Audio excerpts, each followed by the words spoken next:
Coming up today in Eagle Eyes on Tech, Sam Bankman-Fried has been found guilty. We'll go over details of what that means. YouTube is winning the war against ad blockers. Capcom showed that they hate all modders of any way, shape, and form. And Apple reveals their brand new Macs and how they are even more out of your reach. All that and more coming up today on Eagle Eyes on Tech.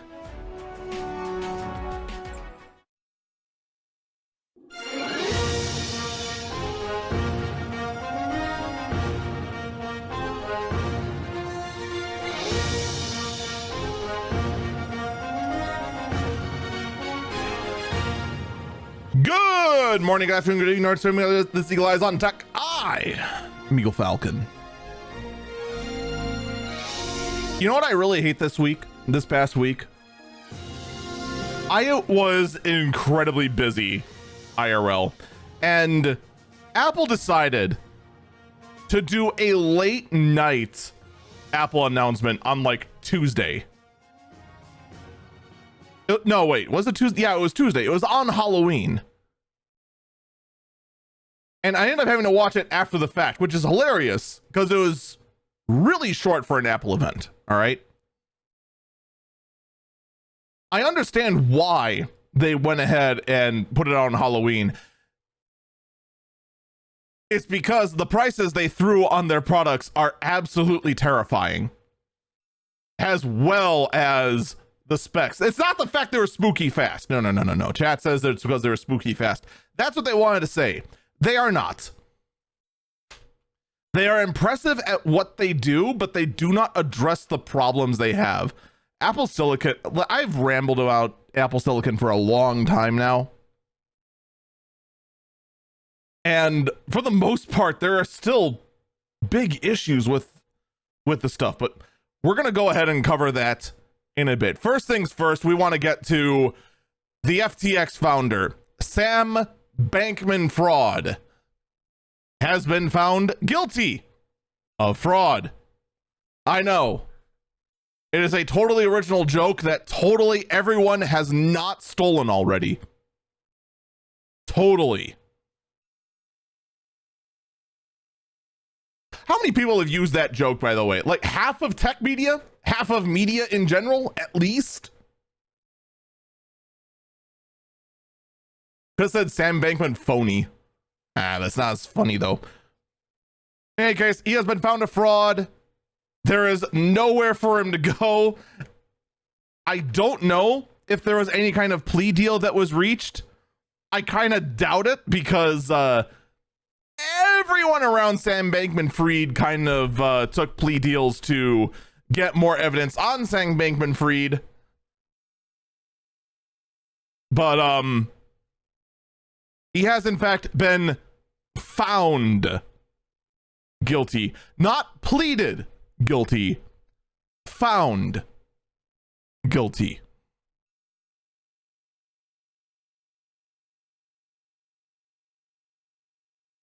Chat did bring up a point. He did plead innocent. So yeah, no deal could have been made, could it?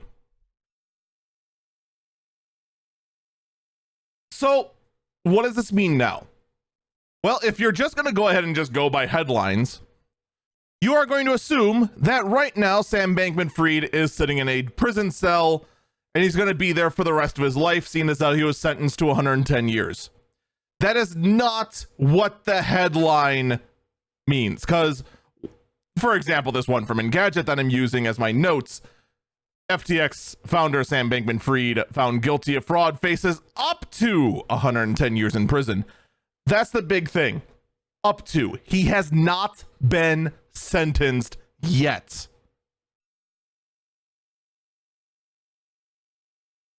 This is key.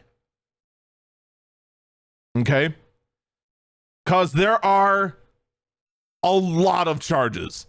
And I do mean a lot.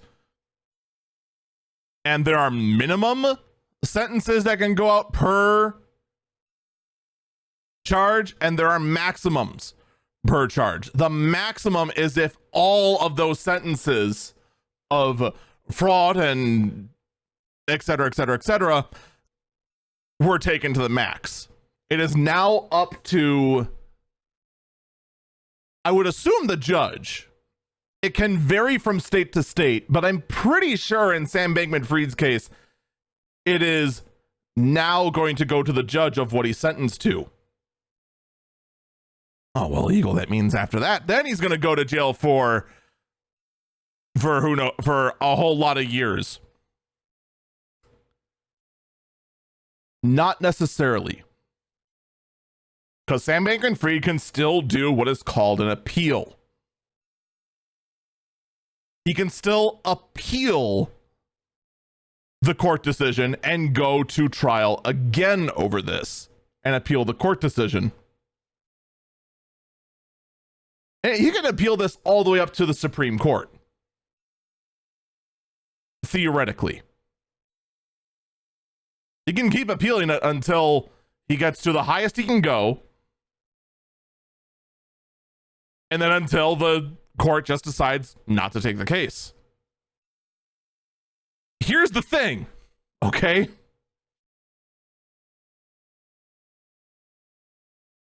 Literally everyone around Sam Bankman-Fried flipped. Pretty much everyone, including his girlfriend slash fiance slash mistress, whatever the heck the association was between SBF and the gal, I already forgot her name, that ran the other. You know who I mean, all right? When you're as close to an SO as this guy has flips on you, you've got nothing.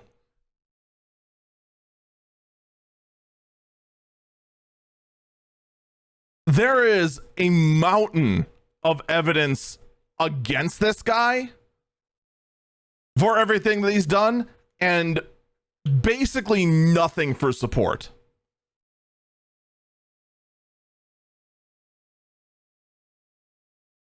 His appeals have almost nowhere to go unless he pulls out a legal miracle out of a magic hat.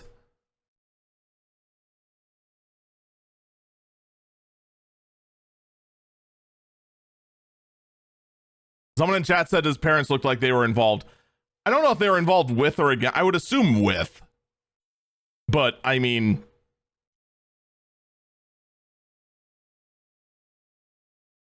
when everyone else in the company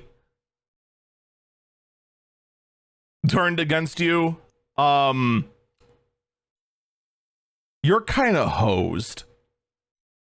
Even if Sam Bankman-Fried's parents are on his side. Excellent. It's 3 people plus a lawyer against the world.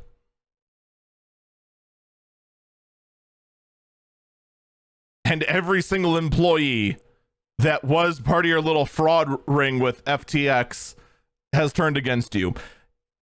There's almost no hope for an appeal. I don't want to give spoilers to the trial of Sam Bankman-Fried season 2, but I see extremely little hope that any appeal is going to go anywhere.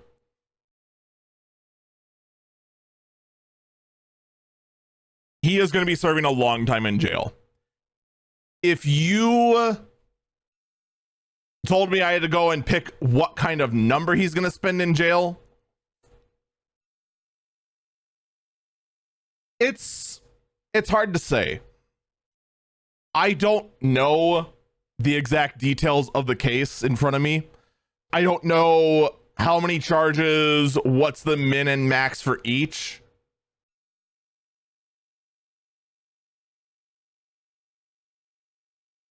I would say more than likely the guy is going to spend upwards of 60 years.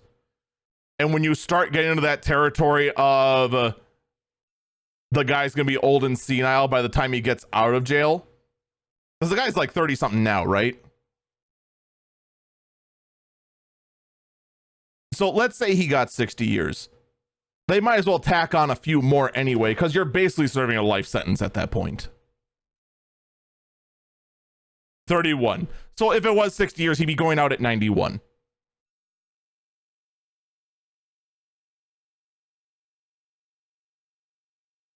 You know, that is like the roughest guesses how long he's going to actually spend in prison. I would actually need to see what it is. Oh, actually, I missed the subheadline. Wow, they are waiting a long time to address this. Sam Bankman-Fried was convicted of all 7 charges and will be sentenced in March. This is just 7 charges of fraud.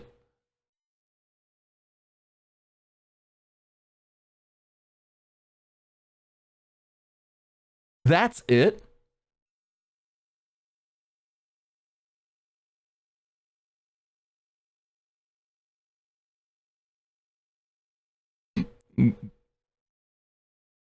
I'd have to go back and actually take a look. Because that has to be like a number of those have to be in like frickin' class actions, right? Because there's no way it's only 7 instances of fraud, considering the amount of people that FTX was dealing with.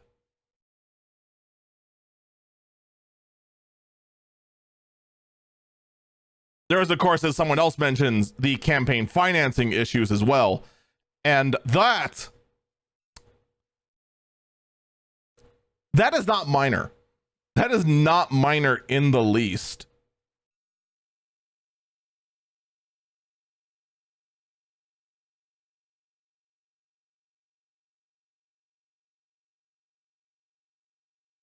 And then, of course, this is just everything related to the state. As someone else mentioned in chat, civil suits and civil trials will, of course, be next. And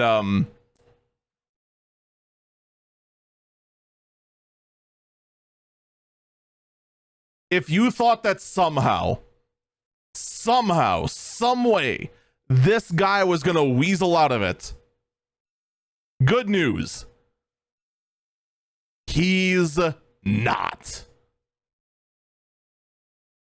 The entire book looks like it. Well, I mean, like, how much of the book is being used on Sam Bankman-Fried right now is being used the same effectiveness of being launched out of a cannon directly at him.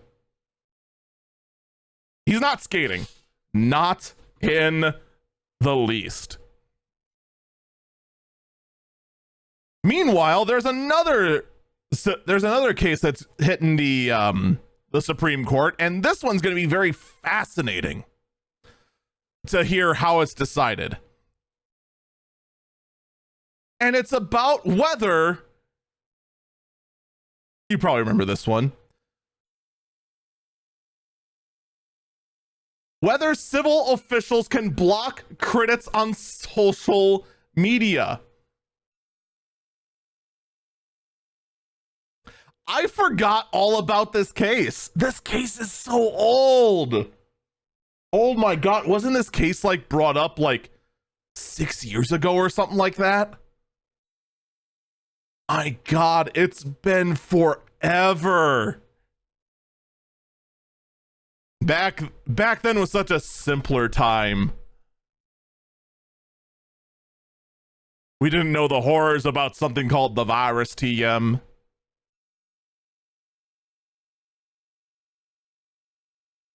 Twitter was still Twitter and not a letter of the alphabet. A whole lot of other stuff happened that made me feel saner. But this one is finally hitting the Supreme Court, and this is going to be one that's, you'll definitely want to pay attention to when it's over. Before then, I wouldn't pay attention to it, because before then, there's going to be a whole lot of really stupid things said to really old people to go ahead and plea a case very, very poorly. And it's all going to be irrelevant, because that's usually how these kind of cases go. I'll just tell you this right now. From a sane person's point of view, ignore this case until it's resolved and the decision has been written, because this is going to be one that's going to be very interesting on how things are managed in social media. But in any case, now that I just mentioned, you know, Supreme Courts and everything, you probably all tuned out. It's okay. It's okay. It's okay. It's okay. Let's instead talk about two of our favorite things. The EU ganging up on tech companies and Facebook getting what's coming to them. Facebook is actually about to be sucker punched in where it hurts the most, as they are facing a ban on targeted advertising in the entire European Union. Now, technically, this ban is actually to Meta, the parent company of Facebook, but let's be honest. If I mention Meta, half of you would go, literally who? Because just about all of you refuse to acknowledge that Meta is anything different from Facebook. To which I'd say, yeah, you're right.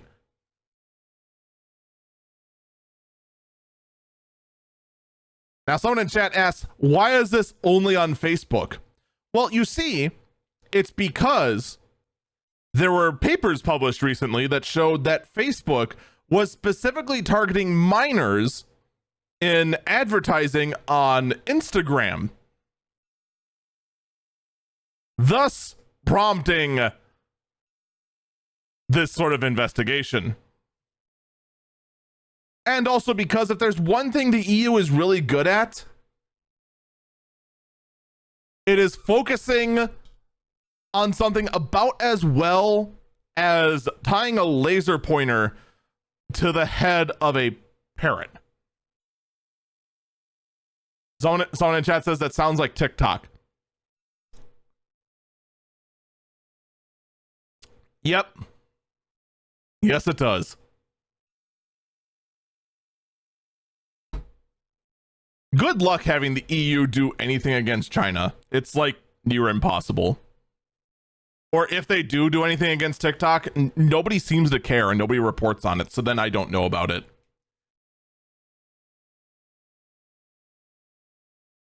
It's just kind of weird like that. I think it's mostly because tech media just loves anytime that Google, Facebook, or Apple are beaten up on. So the moment they see anything go, oh, Facebook faces a $5 fine. Quick, get our top reporter on it.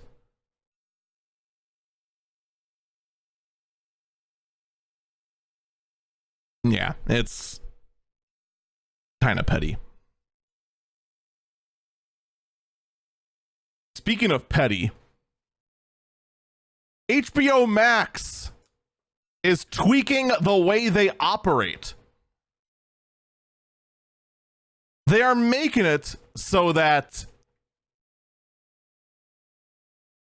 ad-free legacy subscribers will be losing access to 4K streaming next month. If you want 4K streaming, you have to pay up $4 more a month.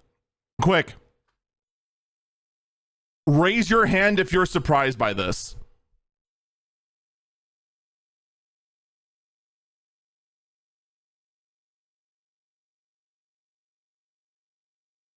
Now, actually, I should raise my hand in all this, all right?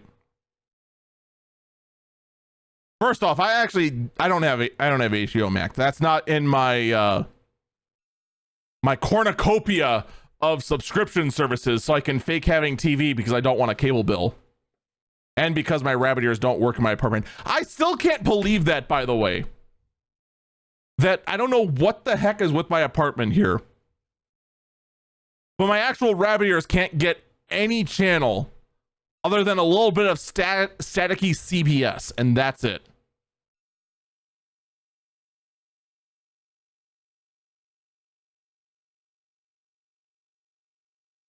If I want a TV, it's cable, or go with something else. Here's what blows me away about this HBO Max thing. All right. First off, I'm surprised there is a with ads option for HBO Max. And I'm also surprised that the with ads option is $10 a month.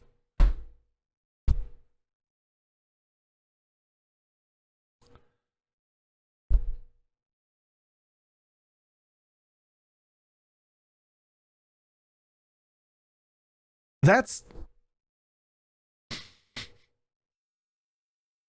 thank God I can go ahead and watch ads for $10 a month. You know, back in my day, I used to be able to watch ads on Twitch and then get money for it. Those were the days. Except I couldn't actually cash in that money. I had to go give that money to other people. It was weird.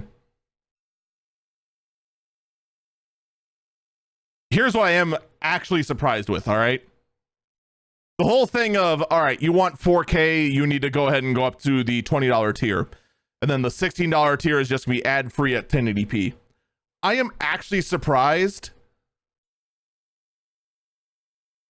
The surprise to me is the fact, with the way that all these other streaming services are going,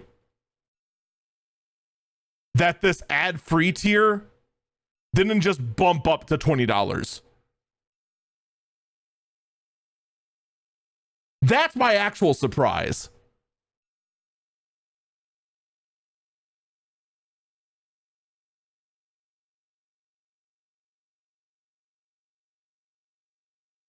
Because like every other streaming service right now is doing everything in their power to take advantage of the fact that there is a mild case of inflation. In some cases, there's an extreme case of inflation. And they're just slowly bumping up their prices all around and kind of doing what is referred to as a boiling frog effect. What I mean by this is that the analogy goes, if you take a frog and you throw it in boiling water, it is going to hop out immediately.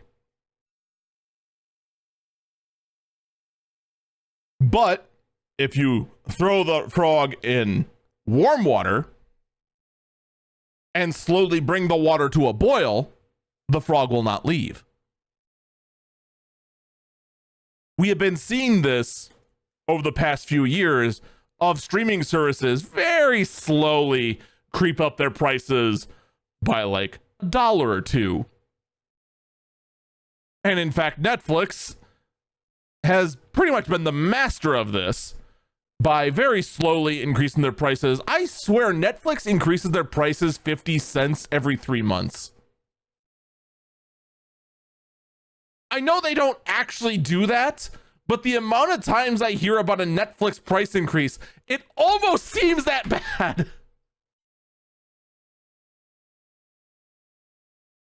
Actually, who am I kidding? Every time I hear about Netflix, they're doing one of three things. Either A, losing a show you wanted to watch. B, increasing their prices slightly. Or C, cracking down on password sharing.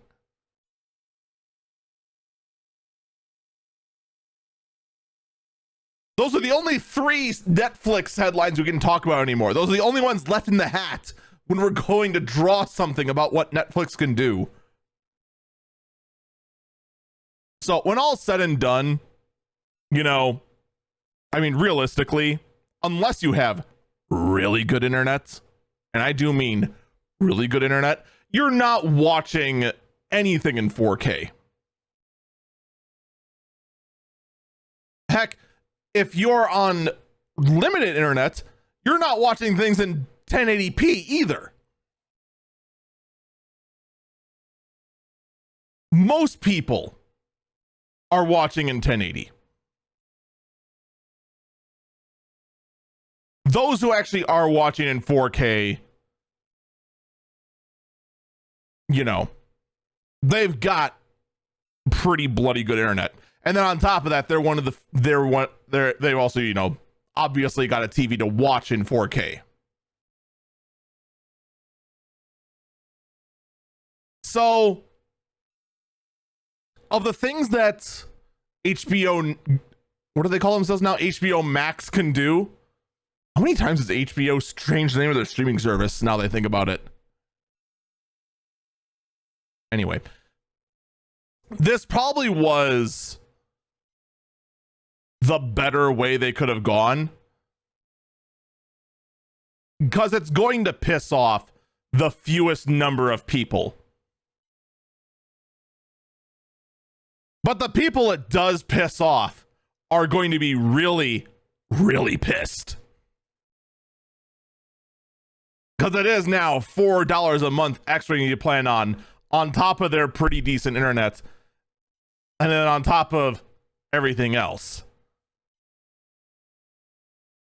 And let me tell you, if you've actually got a 4K TV, you want to make sure you push every single pixel.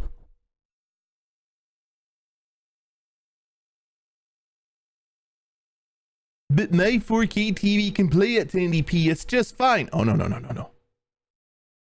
If there's one thing I've learned about high-res screens,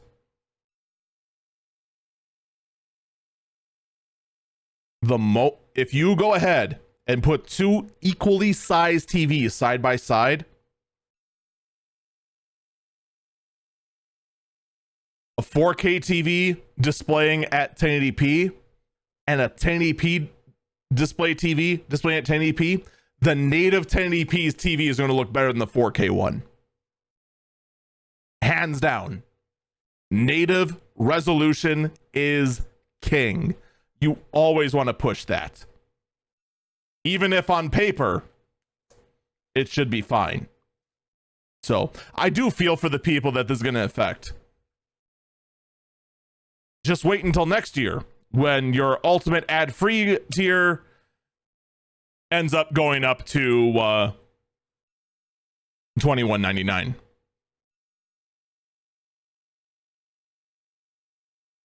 But with that, we're going to take a break here. When we come back, well, someone in chat says that their 480p monitor hates YouTube.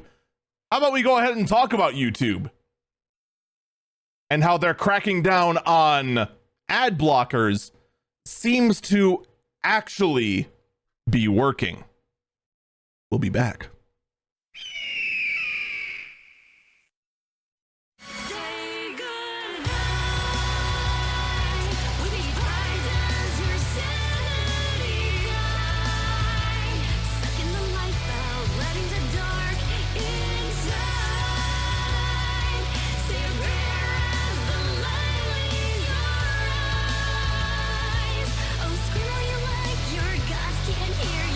Welcome back, Eagle Eyes on Tech.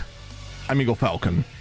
It's no secret that YouTube has been cracking down on ad blockers. The biggest surprise, honestly, to most people, and be honest, you're surprised it took this long. Like, didn't you expect YouTube to actually do like a serious push against ad blockers like, I don't know, 10 years ago? It feels like they're coming out and like starting a fight that they already lost long ago. But the thing is that the way they're fighting back seems to actually be working. So what they're doing now is that if YouTube detects an ad blocker, they will go ahead and prevent you from watching the video and say you either need to whitelist YouTube or buy YouTube Premium. And, well, obviously, this went ahead and started what we call in the business a game of cat and mouse. As then every single ad block company that pretty much operates goes ahead and tries to find ways around being detected and still blocking out ads. And then YouTube tries to find ways around that. Well, here's the thing, right? Those who are tech savvy, they're willing to put up with the constant updating, the back and forth of trying to dodge YouTube ads. Especially since 99% of them are either advertising Temu, the absolute worst frickin' shopping site known to man to ever blight the planet and society as we know it, or is advertising a mobile game that includes Natasha, the underworld doctor, and wonders if you're feeling sick. No, that will not leave my head, and I'm not going to mention the name of the game. I am so freaking sick of that stupid ad, even though I haven't seen it in months.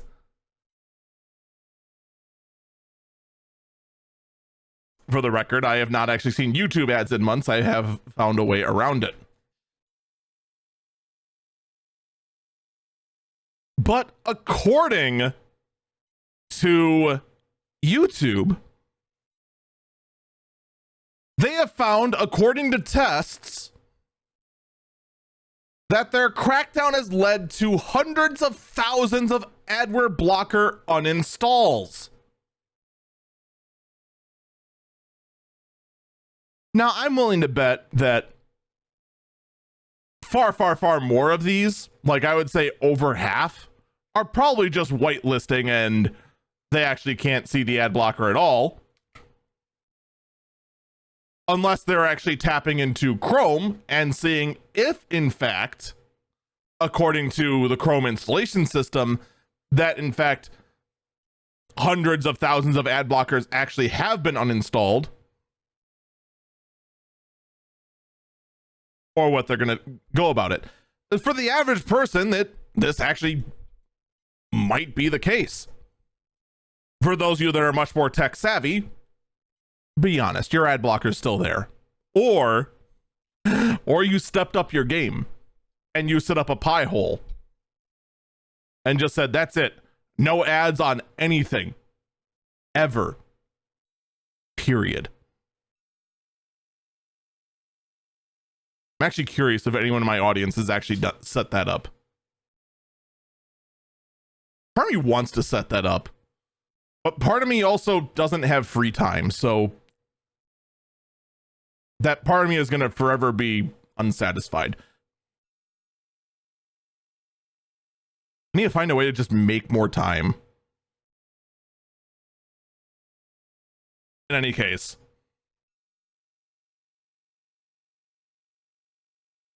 So is that just it? Is YouTube actually winning the war against ad blockers?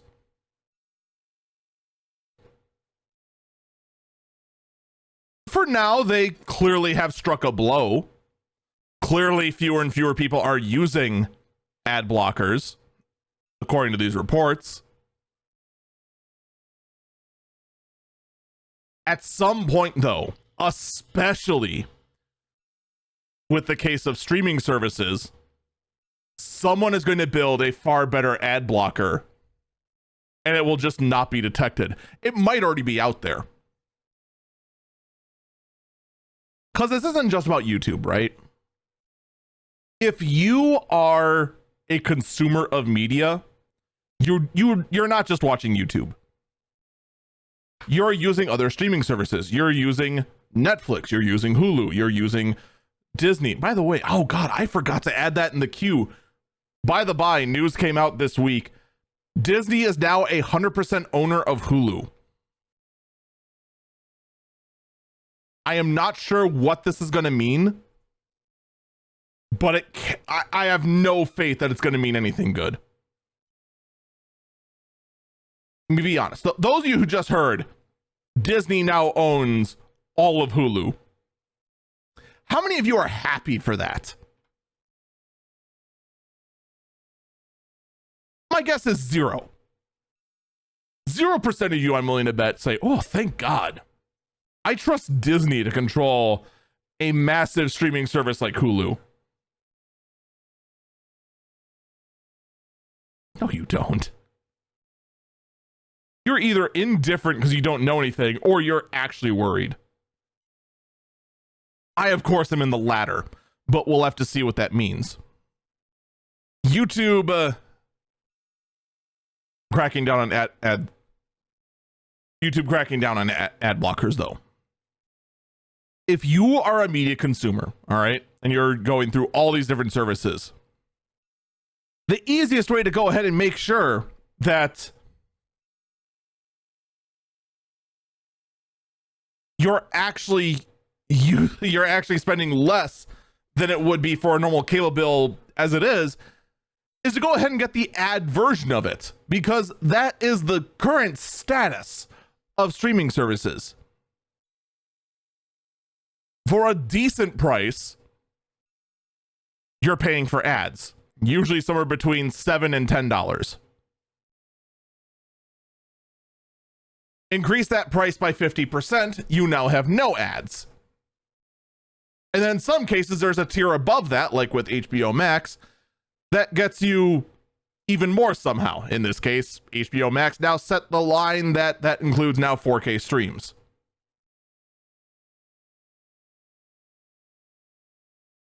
So if you're going ahead and you're trying to be as cost conscious as possible, you're going to go ahead, have all of yours be the ad version, and then, like the giga brain you're going to go ahead and tweak out some kind of ad blocker to make sure it just blocks all the ads on all of them, and then laugh as you cut down your streaming bill by roughly a third.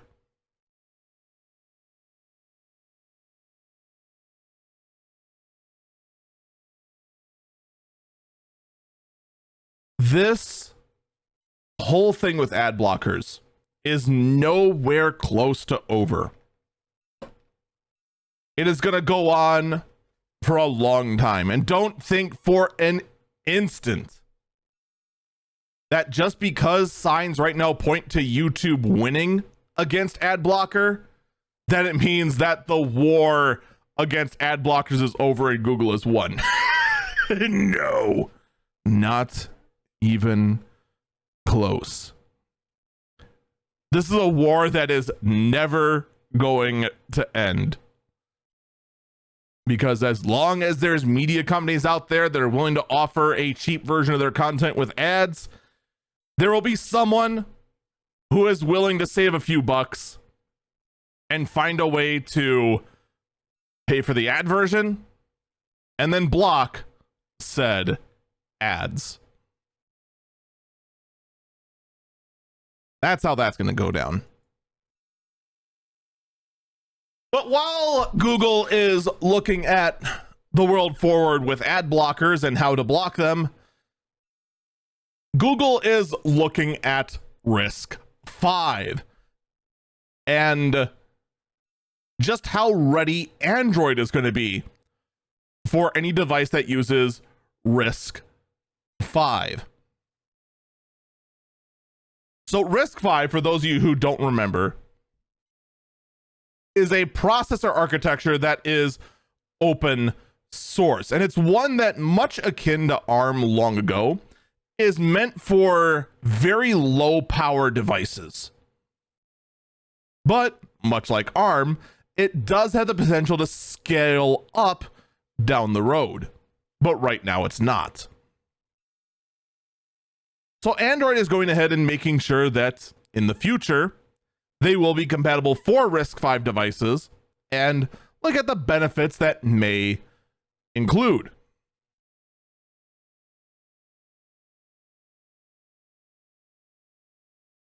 Now,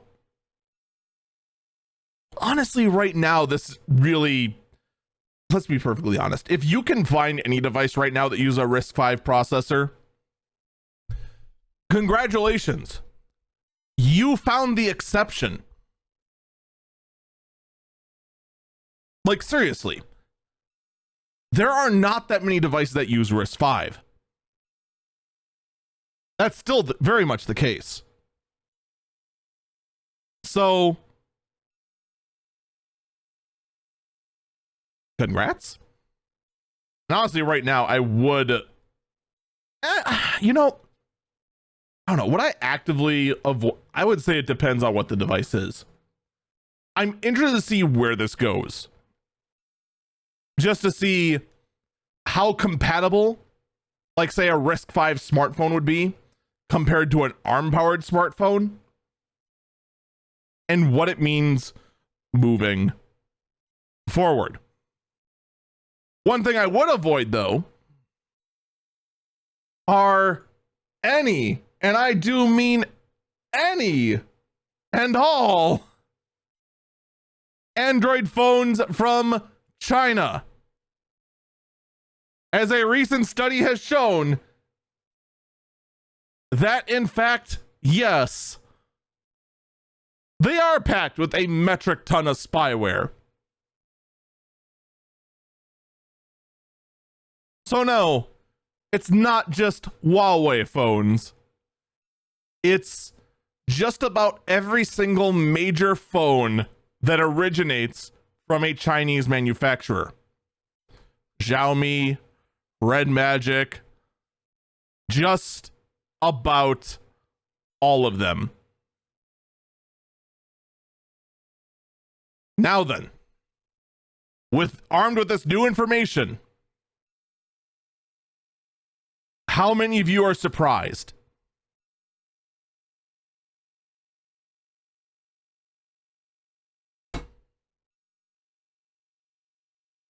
Anyone? Is anyone surprised?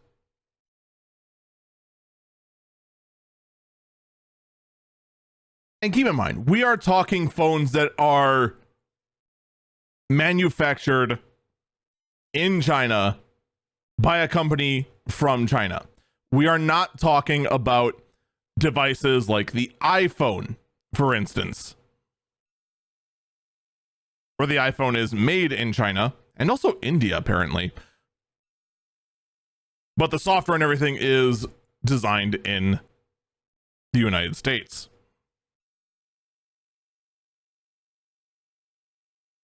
Yeah, no one is surprised, in chat or otherwise.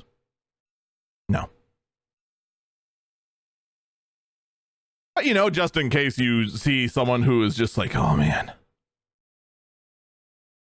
I don't want Apple to be able to spy on me, and they go ahead and use a Xiaomi phone, just know that, in fact, that person did not think this through. And in fact, yes, their phone is filled with a hilarious amount of spyware. Yeah.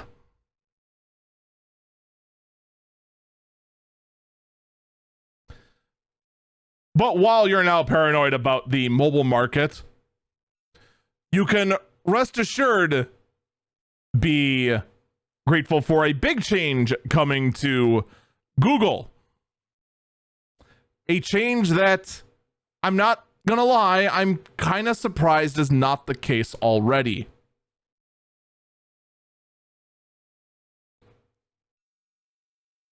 Google will soon have all explicit images in their search results defaulted to blurred.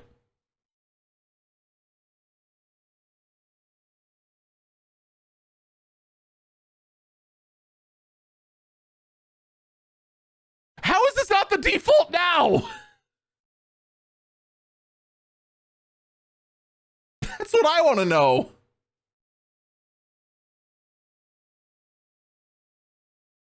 The year is 2023. Google is finally making it so that any porn that comes up in a Google image search is blurred by default and you have to click it to unblur it.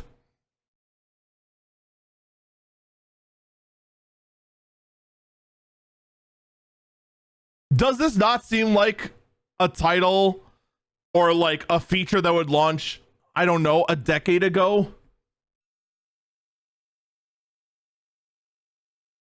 I just can't even. This feature has existed for Google for a while. It just wasn't the default. Finally, they're making it the default.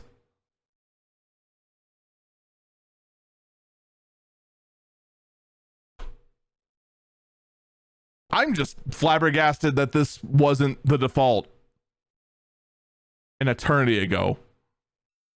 It's just good job, Google. I am completely and utterly flabbergasted. You've done it. Almost as flabbergasted as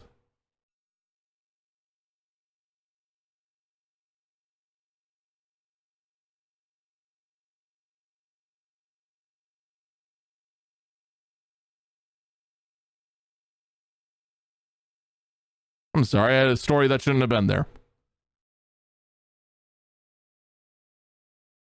Almost as flabbergasted as I am at the announcement by Microsoft that, in fact,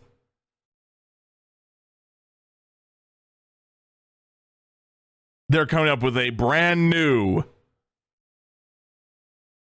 Wait, no, this is also a really old story. What the heck?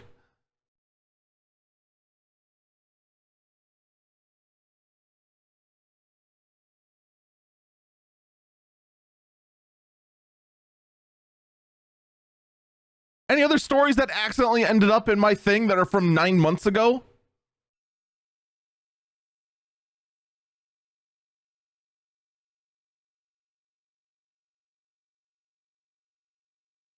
We're having some technical difficulties right here on the podcast. We're going to take a break real quick as I go through the rest of my prep and make sure that no other stray problems accidentally ended up in my prep. We will be right back.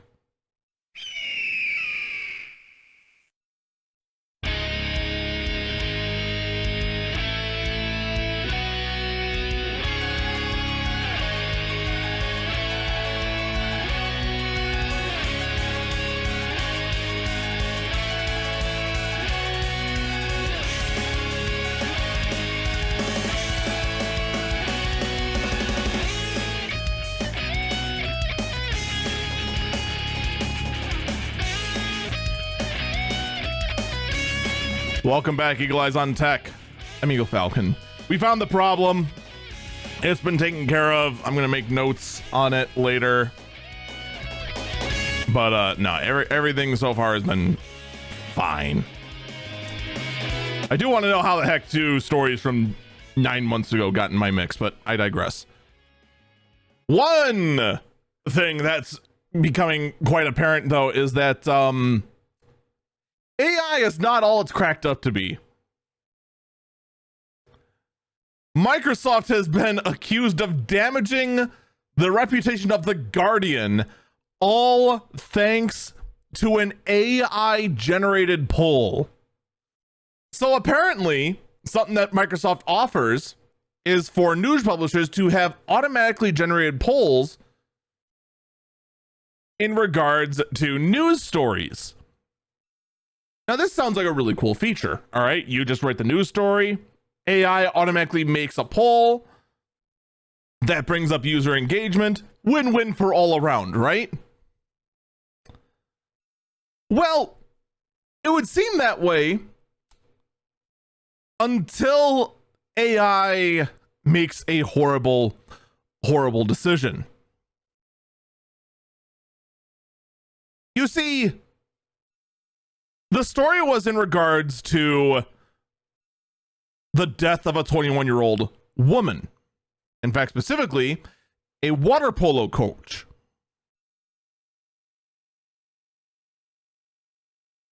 She was in fact found dead with serious head injuries at a school in Sydney. Very tragic story. The AI generated poll asked the viewers, what do you think is the reason behind the woman's death? If it was murder, accident, or suicide?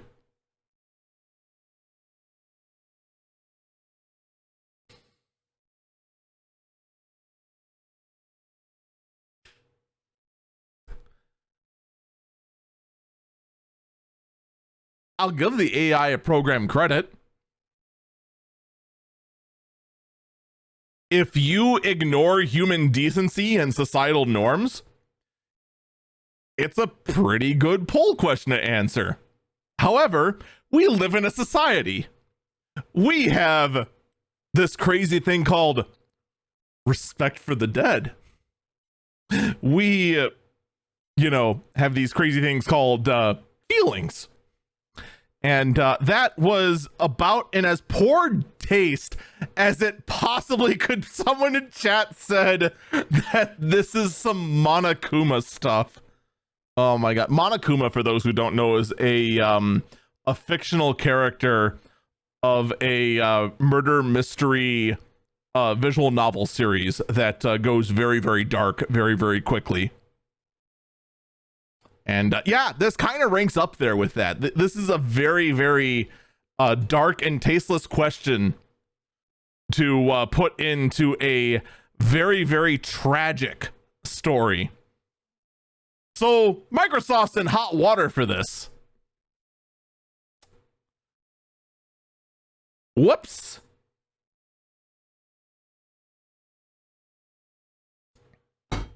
Yeah. Good job, Microsoft. You managed to go ahead and prove that AI may in fact been a mistake. So the chat asked what won the vote? What won the poll? I don't know. I almost guarantee you nobody knows. The only people that might know was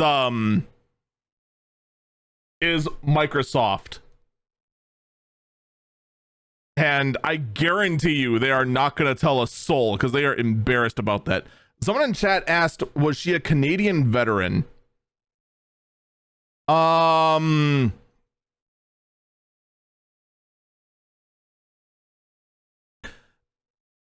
going to say no. Only because it mentions that she was found in a school in Sydney, which implies that she was in Australia.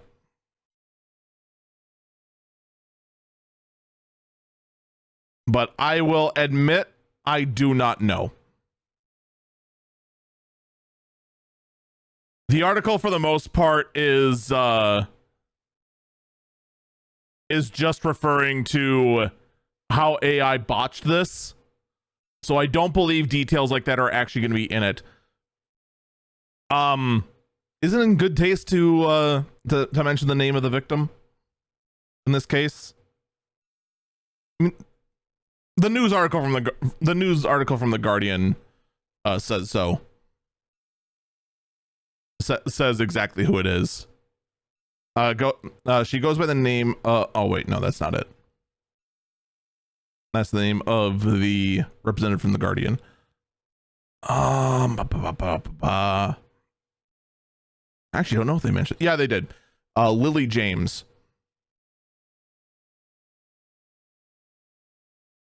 So that's all I know in regards to that. So with no good segue about that, let's go to another little oopsie whoopsies from Microsoft, one of which that is a lot less yikes, admittedly, And that is the fact that Microsoft is now issuing system-level bans on the Xbox system for unauthorized Xbox accessories.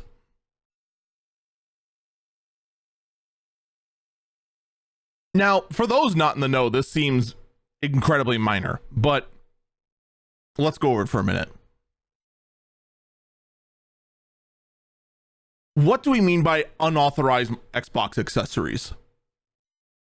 So the Xbox, you used to be able to plug in basically any USB device and be able to use it on the Xbox. You could even plug in a keyboard and mouse, and in some cases, it actually being usable. This kind of started being cracked down upon because, well, I hate to break it to every single console lover out there, but in the competitive world of first-person shooters, mouse and keyboard wins.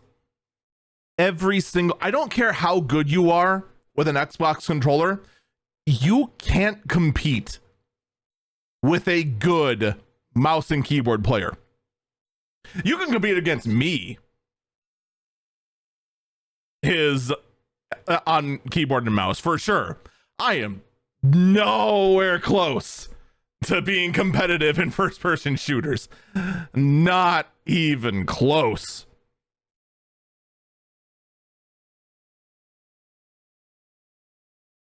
Man, I should have fired up CSGO before it vanished and just seen how badly I'd be slaughtered.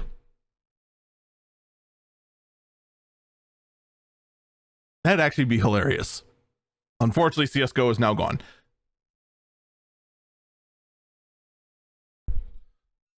So what this means now is that there's been tons of various devices that do emulate a keyboard and mouse and are used as like a backdoor system to try and allow for keyboard and mouse to be used on Xboxes. Well, this crackdown is now going to put an end to that. So everything's good now, right?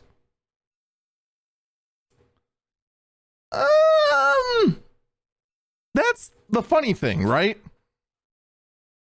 So, for example here, I hold in my hand on the video podcast, which you may or may not be able to see, a Xbox controller, right? This looks like an Xbox controller, right?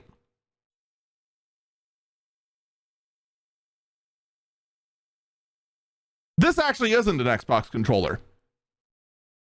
Well, it is, but it's not made by Microsoft. This is actually a third-party controller made by Power A. And I actually love this controller. It's one that I use mostly on PC because I don't own an Xbox. And it's one that I can go ahead, take apart, take off this top part right here, swap out these joysticks, swap out parts, tweak up everything. And it's one that I actually use for speedrunning Final Fantasy IV randomizers. Love this sucker. But this technically might be considered an unauthorized accessory. I actually don't know. It actually might be fully 100% legit. It might fully 100% work with Xboxes no matter what.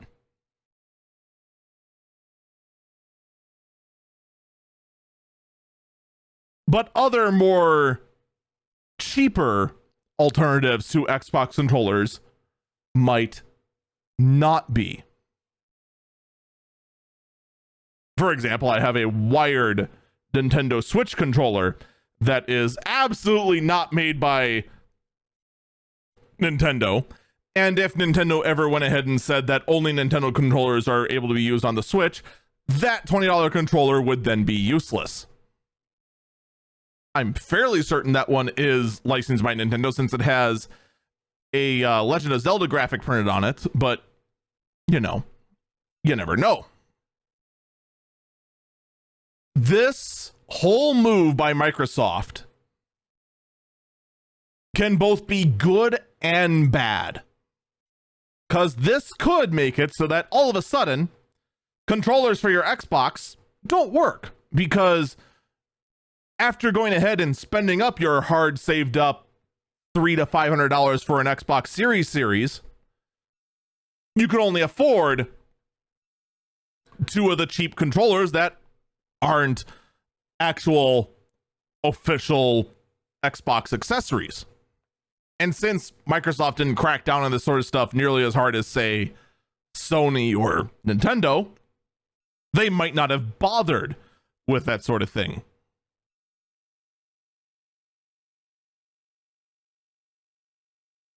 Someone in chat says they have an Amazon's basic keyboard plugged into their PS4. It detects as a keyboard, functions as a keyboard, and types as a keyboard. And that this is a bleepy move. Yeah. I mean, there's no other way to say it. This bites. All right. It's good for those who want to not have to go keyboard and mouse to be competitive in shooters. But overall, I think it's going to hurt the console experience.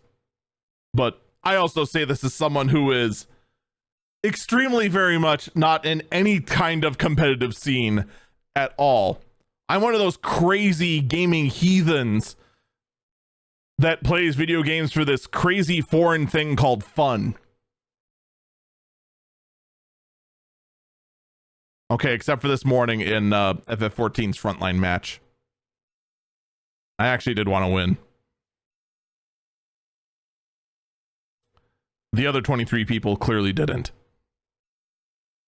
Those people suck.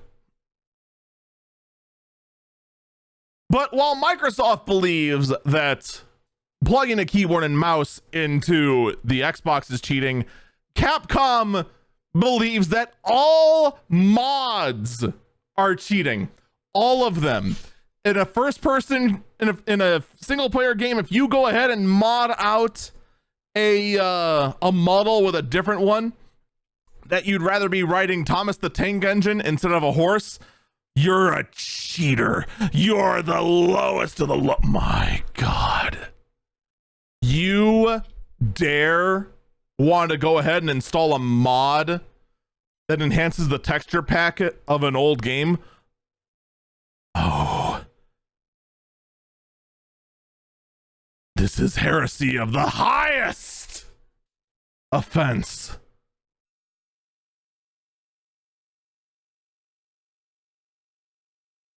Capcom seems to be so upset on this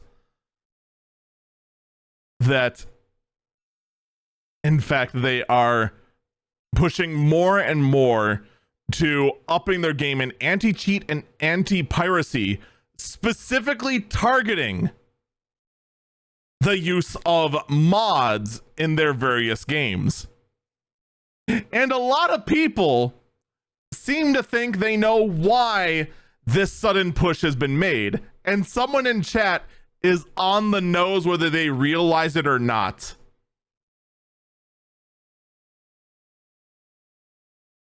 Capcom hasn't confirmed this, mind you. This is just what a lot of people are suspecting, and I suspect they are completely right. But a lot of people believe Capcom is really angsty and now very aggressive against modding. All because of a little kerfuffle we talked about a few weeks ago. Remember the fighting game tournament that involved Street Fighter? And they had to cut away from a game real quick because the caster had a certain mod installed for a certain character by the name of Chun-Li. And it may or may not have been a Chun-Li mod of them wearing significantly less than normal. Yeah, a lot of people are suspecting that is what has stoked the flames of Capcom being extremely and heavily anti-mod all of a sudden. And I would not be surprised at all if this was correct. Now, this I will say,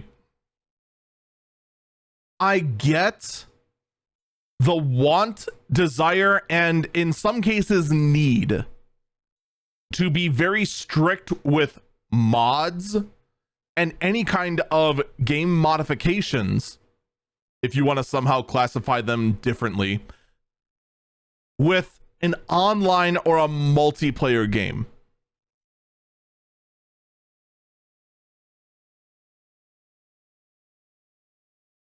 But for crying out loud, if it's not hurting anyone, who cares? If I want to go ahead and put Thomas the Tank Engine into the new Dragon's Dogma game, who does that hurt? Besides Capcom's feelings.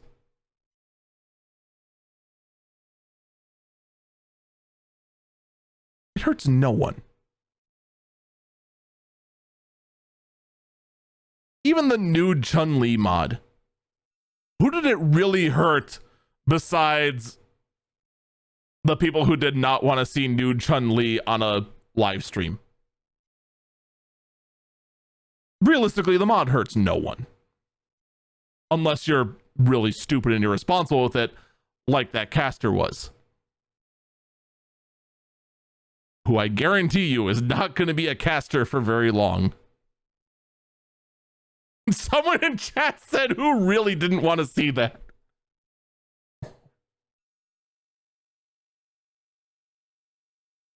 I am not going to answer that question. Look, this kind of thing is not helpful to anyone. Going ahead and trying to go very much against modding and the community in general is not helpful in any way, shape, or form. So realistically, you're not helping anything. And if there's one thing I know about the modding community, trying to stop mods is gonna go about as successfully as trying to stop ad blockers. It's not going to work out too well in your favor in any way, shape, or form. I'm just saying. But while people are concerned with the behavior of Capcom, other people are concerned with what is going on at Bungie. Let's talk about Destiny 2 for a minute. How many of you listening know what is going on with Destiny 2? How many of you even know what Destiny 2 is? Let's start there. And while you're answering that question, I'm going to tell you anyway, because that's how I roll. Destiny 2 is a first-person shooter that is very Borderlands-esque in the fact that you keep working to build up your character, get new gear, and you're very much not worried too much about your competitive play. You are more focused on enjoying co-op content against environmental enemies. You're basically working against big bosses, that sort of thing. Destiny 2 is what we refer to as a live service game, meaning that they make their money primarily through cosmetic skins, among other things. I actually don't know exactly how Destiny 2 makes all their money. I do know they make a large chunk from skins, but I don't know much beyond that. And then every so often, I want to say every 4 months or so, or something like that. I actually forgot. They release patches and then eventually expansions in which new content is added. New expansions in Destiny as of late, content-wise, are about as inconsistent as it gets. Sometimes you get an entire box of cookies, and other times you get just the box.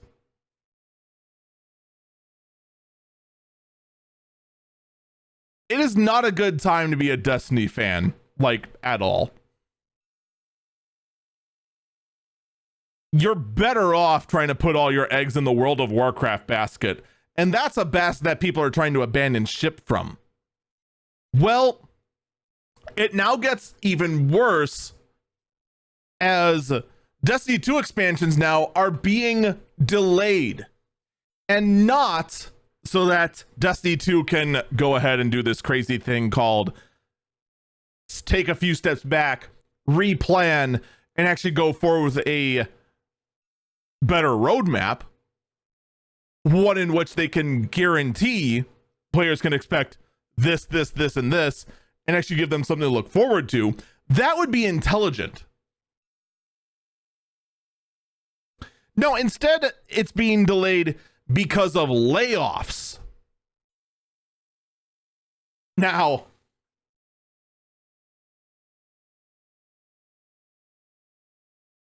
this is not a good sign at all.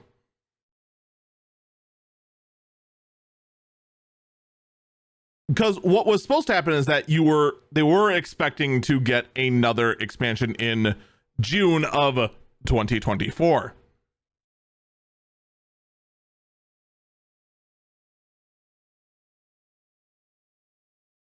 Actually, no, I'm sorry. I don't know when they were supposed to come before, but now the two expansions that people are expecting are not expected now until June of 2024. And then the other one not going to be coming until 2025 at some point. So now they're looking at over 8 months out, in fact.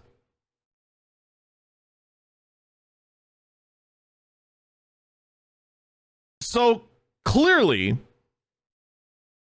Destiny's not doing too well. Sony, as the parent company of Bungie, is trimming some fat and making it so that the company is sustainable while everything is going south, right?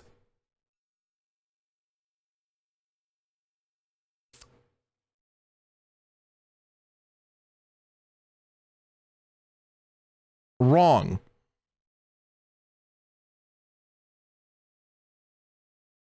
According to new reports, Bungie made the decision to lay off people. Sony apparently had nothing to do with it.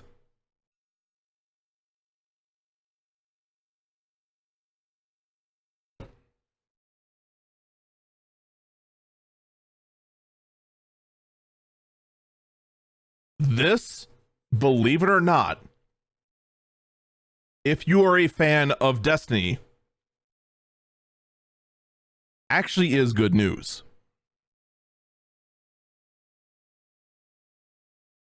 Because if it was Sony, all right, it means that the studio's in danger. Since Bungie is making the decision, it means one of two things. Either A, the studio is in danger, or B, these layoffs were very specifically targeted as problems for the company. All right. I'm not going to go ahead and I'm not going to be one of those that's just like, oh man, Bungie's doomed. Oh man, Bungie's doomed. There's still a chance. All right. There is a chance that this could be done specifically because there's a large number of people that are just part of the problem. That is a possibility. That being said, definitely don't take this as some reason to go ahead and huff a whole bunch of hopium. Things still are not looking good for Bungie at all. Hopefully they can get their act together because they actually are a pretty good studio, and it would be a shame to just see yet another studio just kind of go up in smoke and just kind of flare out.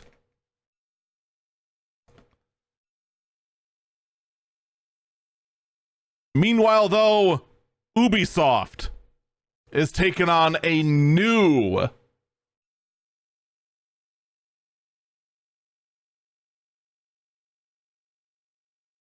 someone in chat pointed out that Some of the people that Bungie laid off was the musical geniuses who wrote most of the music for Halo, as well as most of Destiny 2. That it seems like they are changing directions. That could very well be, and that honestly would be better for the company. That being said,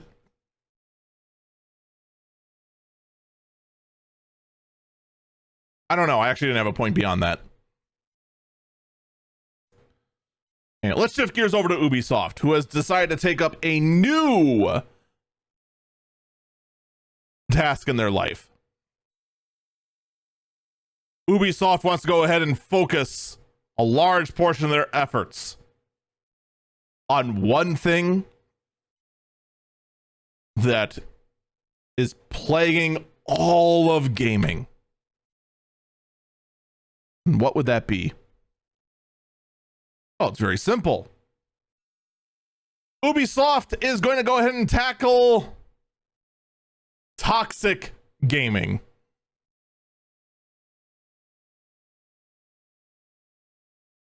Ah, yes.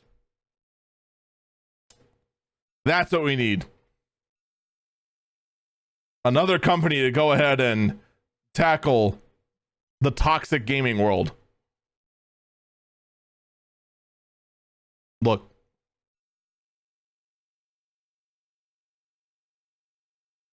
I hate to break it to you.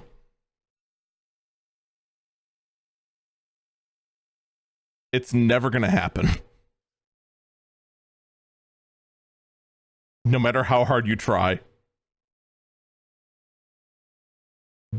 Here's the thing, right? You could go ahead and try to remove all elements of anything that could be used in a quote unquote toxic manner.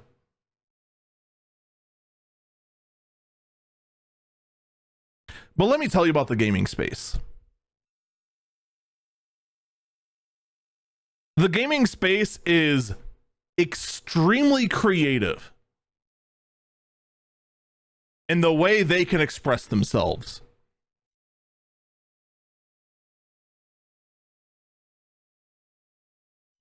For crying out loud, gamers came up with a way to just show disrespect by just crouching. Do you really think you're gonna go ahead and find a way to end all toxic gaming whatsoever?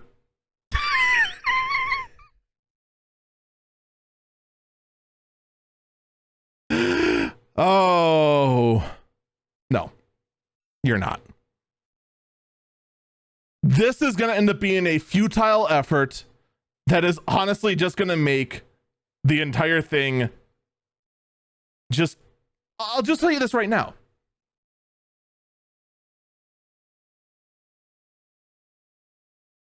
This is going to fail. I haven't even read the rest of the article yet. This is going to fail. I don't care if it's a system that is going to use AI to find toxic players and suspend them and let them cool their heads, whether it's going to be a reporting system, whether it's going to be a restriction in how characters can interact with each other. It will fail 100% of the time, guaranteed.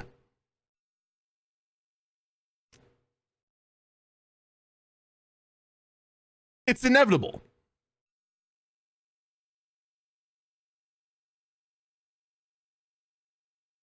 What's that? It's a reporting system. Players can just report toxic players.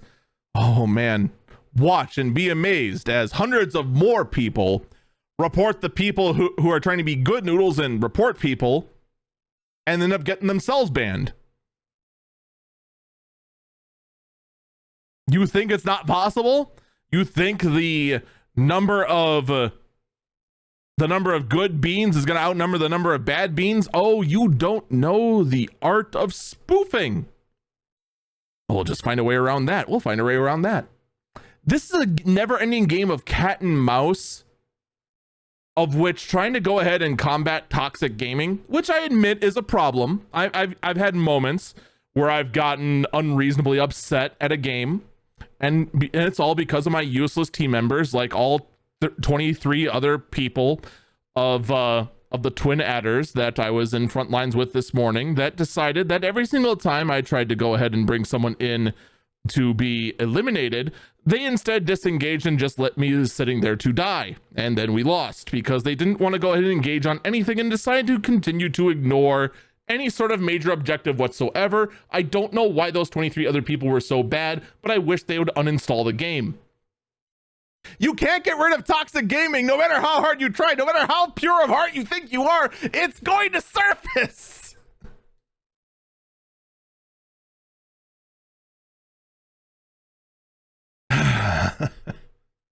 There's always a way around it.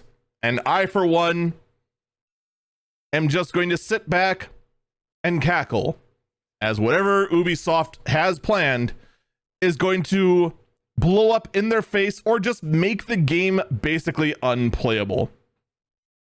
Someone in chat asked, what about single player? Well, then you have no toxic gaming problem. Look, if you have a toxic gaming problem in a single player game, here's what you do, okay? Take a nap. Eat a Snickers. Get a bowl of ice cream. Go eat breakfast. You clearly haven't eaten anything yet. Go touch grass. Go breathe fresh air. Go do... If you're getting angry at a single player game, it's time to stop. Or stop playing Dark Souls. That's the other thing that could be... Actually, there's the real toxic gaming problem. The problem is Dark Souls. I actually don't believe that. But I just wanted to see if that would rile anyone. Kind of like how Microsoft wanted to see if ending support for Windows CE would actually go ahead and rile anyone up. Windows CE is finally reaching end of support. Someone in chat says there's no problem. No, the problem is Hollow Knight. Okay. I will take some of the responsibility for my problem with Hollow Knight. But I still can't believe I found a spot where I got soft locked. And that is Hollow Knight's problem.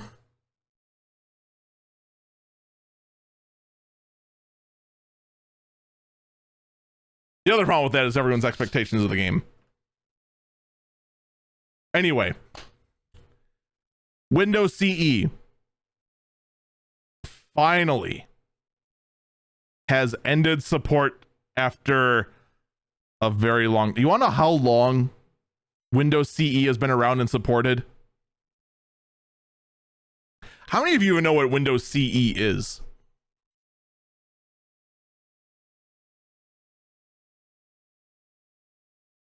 Windows CE is the great grandfather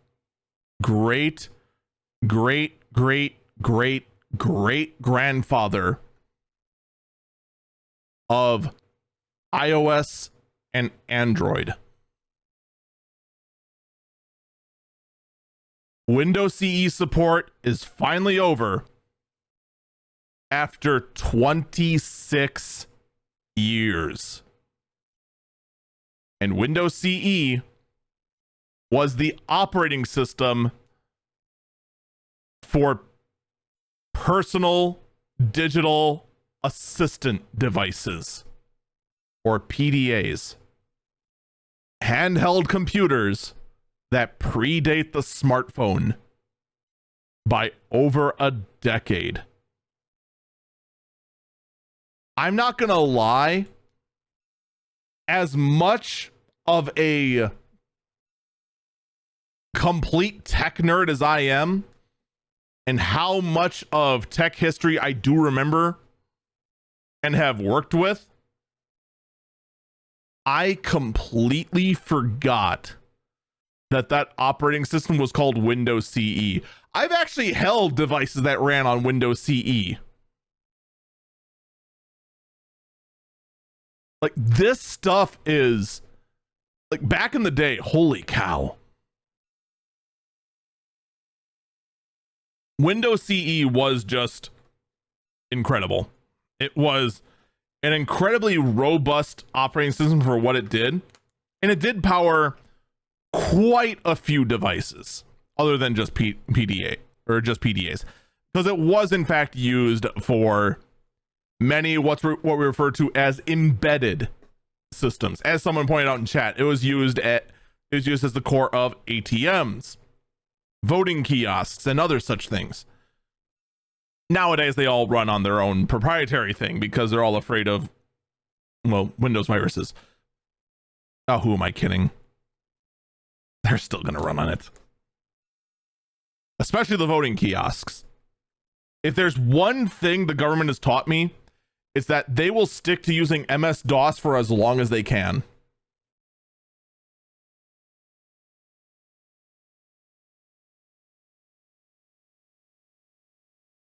Someone in chat said they're all afraid of Windows updates. I think they're more afraid of getting Windows updates than anything. So this is less of something concerning and more of, I can't believe Microsoft remembered they even had Windows CE. Someone in chat said they have IBM mainframes at work.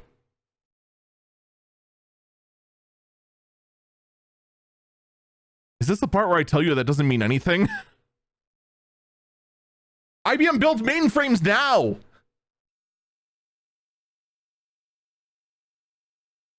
It's the year 2023. IBM still builds mainframes.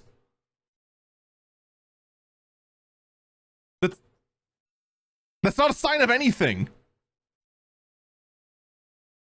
Are there people who think that that because mainframe just sounds like an old computer, that mainframes are still around?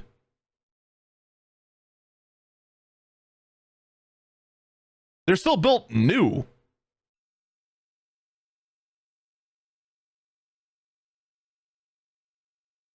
I don't know what. I'm just going to take a break here because I don't know where this conversation is going. Old isn't problematic, someone in chat says.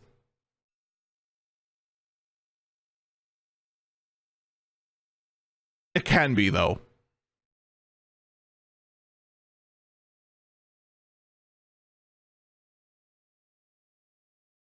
The thing is that anything that ages without support means that eventually an exploit can be found. And in fact, problems can develop in the future as far as compatibility goes. But to just say we have mainframes at work, that doesn't mean anything. Mainframes are modern. Mainframes still are used today. Mainframes are still built new. I'm gonna take a break here because that statement, we have IBM mainframes at work, was just so pointless that it's. We'll be right back. We'll be right back. We're going to talk about modern compute and also Apple's new M3 processors.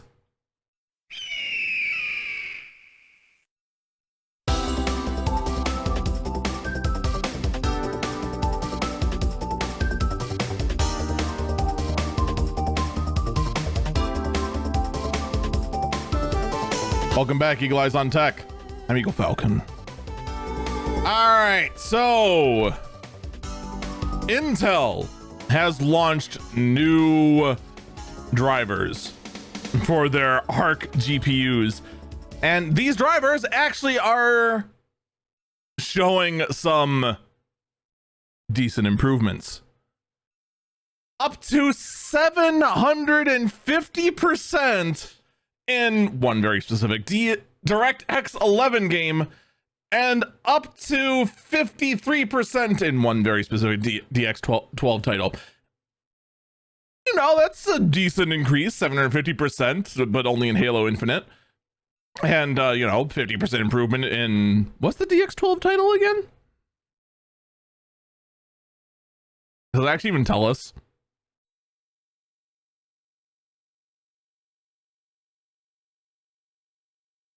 I actually don't think it tells us.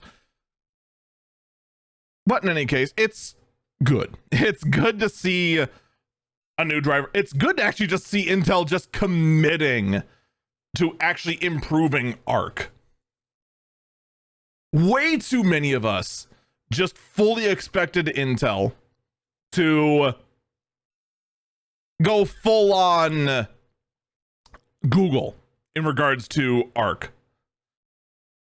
A lot of us still don't think there's going to be a second generation of the Intel Arc GPU. Seeing them actually going ahead and continuing to put out driver updates after driver updates after driver updates to actually improve these cards that when they launched were disappointing, to say the least. This is a good sign. It really, really is. So huzzah for that.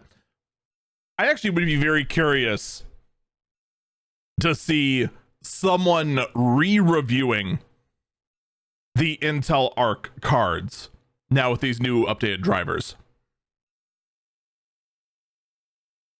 Meanwhile, AMD has done a little bit of tweaking on their entry-level APUs for the mobile space. Instead of using Zen 4 cores, they're using Zen 4C cores in some of their new entry-level APUs, saying that no human being would ever notice the difference in them swapping out and specifically using very high efficiency cores rather than, you know, the true Zen 4 cores they're used to seeing.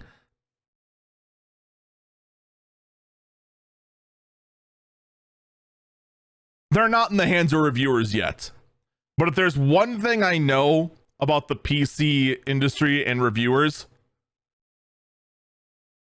if you are dumb enough to say that no human being would ever notice the difference as a manufacturer, some lunatic out there in the review space is going to find a way that they can know the difference. I guarantee it. Someone in chat asked, would a benchmark tell the difference? We're going to find out now, won't we? Now, I don't know about most of you, but for the most part, I don't usually pay attention to laptop benchmarks, mostly because not everyone goes ahead and does laptop benchmarks. Especially since, you know, the biggest differentiator between laptops is going to be the thermal solution. If I go ahead and throw a Core i9 laptop or a Core i9 processor into a laptop this thick, if you can't see it, I'm holding up, you know, fingers about a centimeter apart or a quarter of an inch. I don't know, I'm estimating it. Or if I throw that same processor in a laptop 3 times as thick, guess which one's going to perform better? It's going to be the thick trunker laptop, just based on the thermal solution.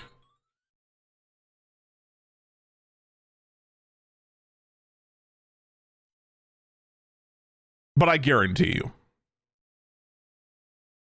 AMD, you have now gone ahead and said that no one will notice the difference.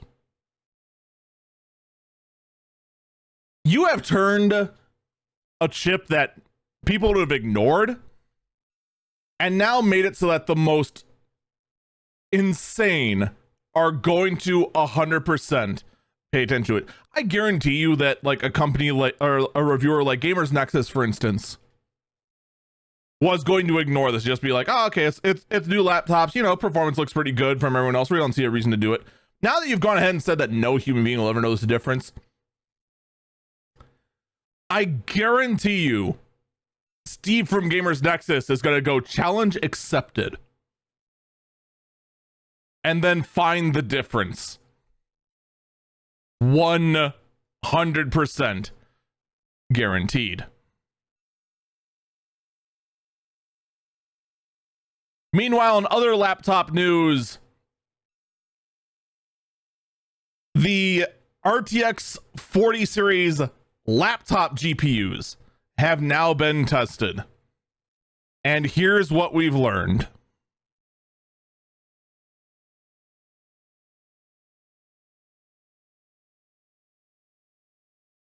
They're pretty good. And they're really expensive. So here's what you can expect. Again, the whole thermal envelope of the laptop is going to play a big role in this. All right? Don't forget that. But on average, you can expect a mobile version of a GPU perform roughly the same as the desktop version of one tier lower. See, back in the day, we used to have markers for this and consider them different GPUs. All right. We used to consider a GTX 580M different from a GTX 580. NVIDIA, in their attempt to make you think that you're smoking unicorn magic, has pretty much since the 900 series just dropped the mobile modifier and just tried to make you think that a 4090 inside a laptop is going to be the same as one in a desktop, when in actuality, no, it's not. It's going to be roughly on par with one tier lower, which honestly is still really impressive. But I'll just tell you this right now. If you're one of those people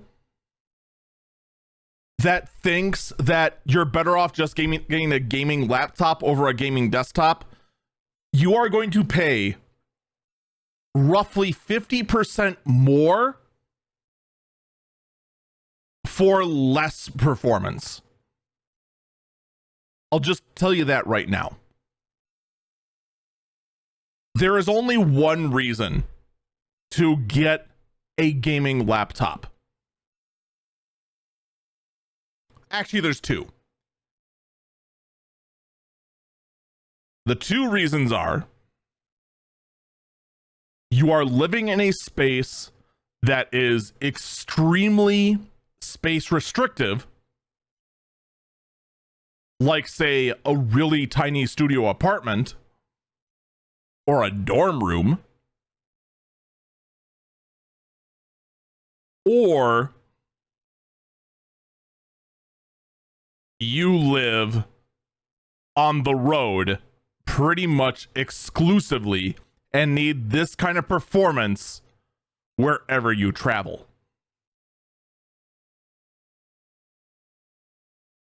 Those are pretty much the two use cases. And I'll tell you this in addition to that.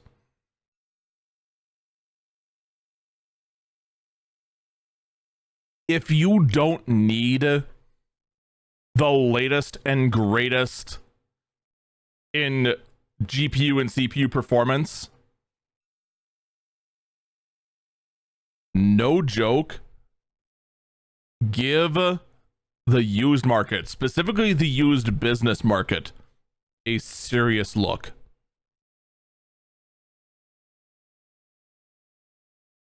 There are much better deals to be had.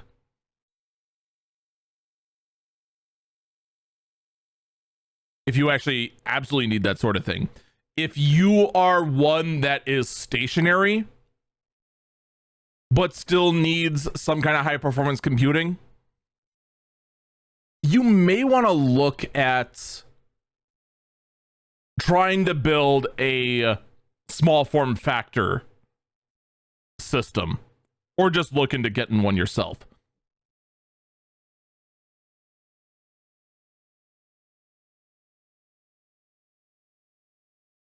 Someone in chat brings up the point of the good old full tower is disguised as a mid tower, or I'm sorry, a mid tower disguised as a full tower sort of thing. I cannot, the number of times, all right, I'm not gonna lie. I can't remember why I was at Best Buy recently. I think I was just getting a flash drive that I needed for a repair job, or I was picking up a keyboard. I can't remember which. First off, I find it hilarious to find system builders like iBuyPower and CyberPower at Best Buy. Like, that in itself is already hilarious to me. But what I find funnier is the fact that they're full-size towers, meaning that, you know, they're big gaming towers, but then they still had a mid ATX motherboard inside it, which are the cheapest motherboards you can get. Hey man, if you looked on the back, you saw 7 PCI Express slots in the case, and only 4, technically 3 of them, had any kind of slot that they could use. Also, real talk, why don't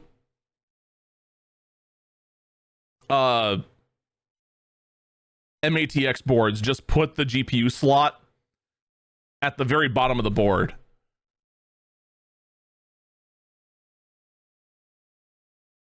Like, seriously.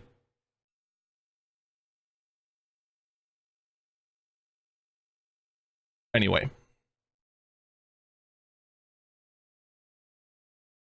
A lot of these high-end gaming laptops, I do truly not recommend using. The performance per dollar equation, especially with the RTX 40 series GPUs, is just, it's not there at all. 100%. Okay, someone brings up the point in chat that the distance of the PCI Express slot to the CPU does actually matter for that. That's fair. That's one of the reasons why we don't have SLI anymore. Actually, the main reason is that no one wanted to support it. But in any case, that is the state. That is the state of mobile performance right now. It is incredibly expensive. And you know what I'm surprised someone hasn't said, because someone always says this in my chat whenever I talk about what to do for high performance computing. There's one phrase that keeps coming up again and again and again, and it's all in jest, admittedly. It's get a Mac. Just get a Mac. And heck, if you drink too much of the Kool-Aid, you would believe that the RTX 4090 is very easily outperformed by the Apple Silicon M2 Pro if you chugged way too much of that Kool-Aid.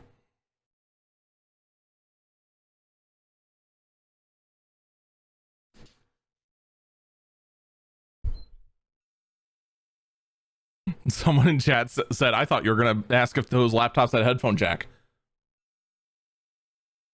Yeah, okay.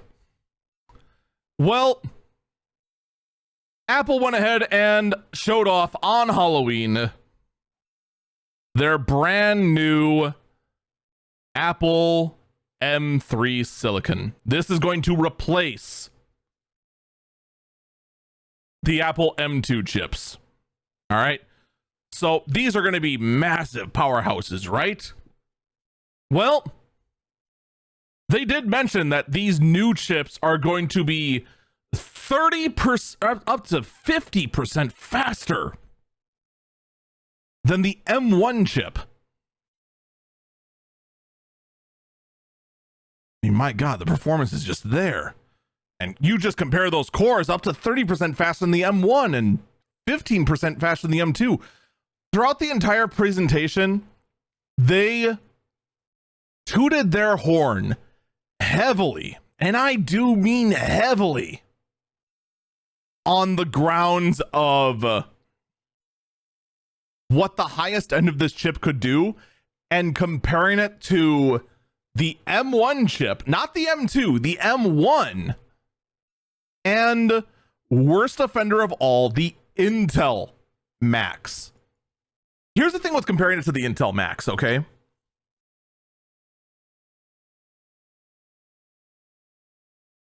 The Intel Max have two problems now.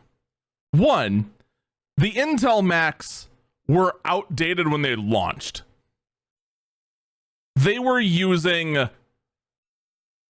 older Intel chips. In addition, Apple sabotaged those Macs in general by just refusing to cool them properly. For crying out loud, they removed active cooling from the Intel MacBook Airs, and lo and behold, shocker to anyone with a functional brain, they overheated. No way. What's even better is that the actual passive cooling they included was far away from the vents. They didn't even passively cool them like intelligently at all. They just slapped a black heatsink on it and just assumed that it was a 2-watt part. When, you know, they used a 7-watt part.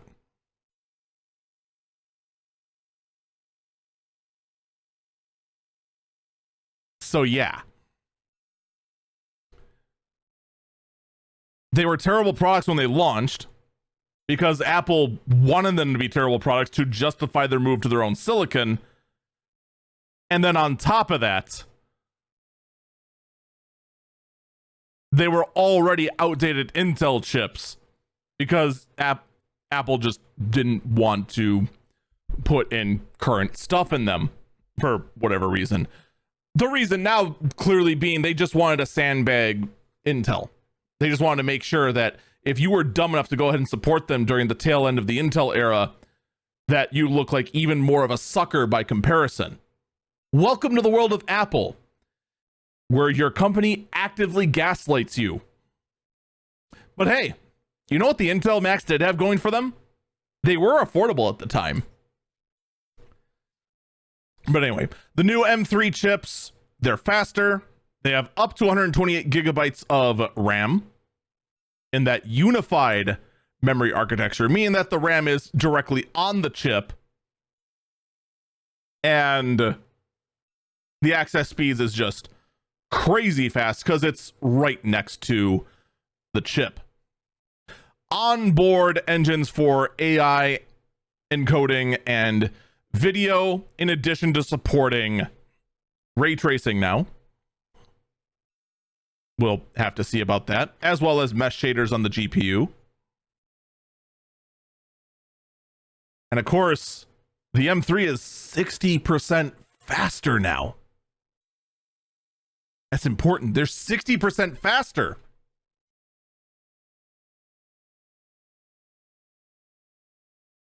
You can't see the graph if you're on the audio only version of this podcast, but this graph that Apple has for the M3 family neural engine performance is very telling. All right. The bars show the M3 family bar completely full and colored. The M2 family bar is gray and roughly, I would say, 90% full. No, we'll say 85 to 80% full. And then the M1 family bar is about 70% full. But they go ahead and say that the M2 family is 15%, that the M3 family is 15% faster, and it's 6% faster than the M1 family, when the bars don't show anything even close to that. This is how Apple operates on these keynotes. They've gone back to some of their very bad habits that they've had since the PowerPC era. You stop seeing this as much in the Intel era, but they just continued again and again and again to just show examples that just show, our chip, our silicon is just so superior. And of course, this time around, they didn't even bother comparing it to any sort of PC or any sign of other competition in the professional space, because we're not even in the same league as they're not even close to catching up with us. Well, these new chips are available in two new products, the iMac and the MacBook Pro.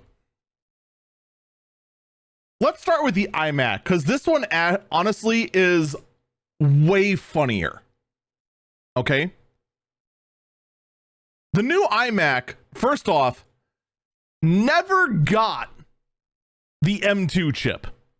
It has been sitting in its colorful chin-tastic body with white bezels with the first generation M1 chips for the longest time. Now, you can get the iMac with the M3 chip, but only the M3. There's no option for the M3 Pro or M3 Max. So if you want to go ahead and get a desktop with that kind of processor in it for your workspace, you are SOL. But here's what's really, really dumb. All starting configs start with 8 gigabytes of RAM.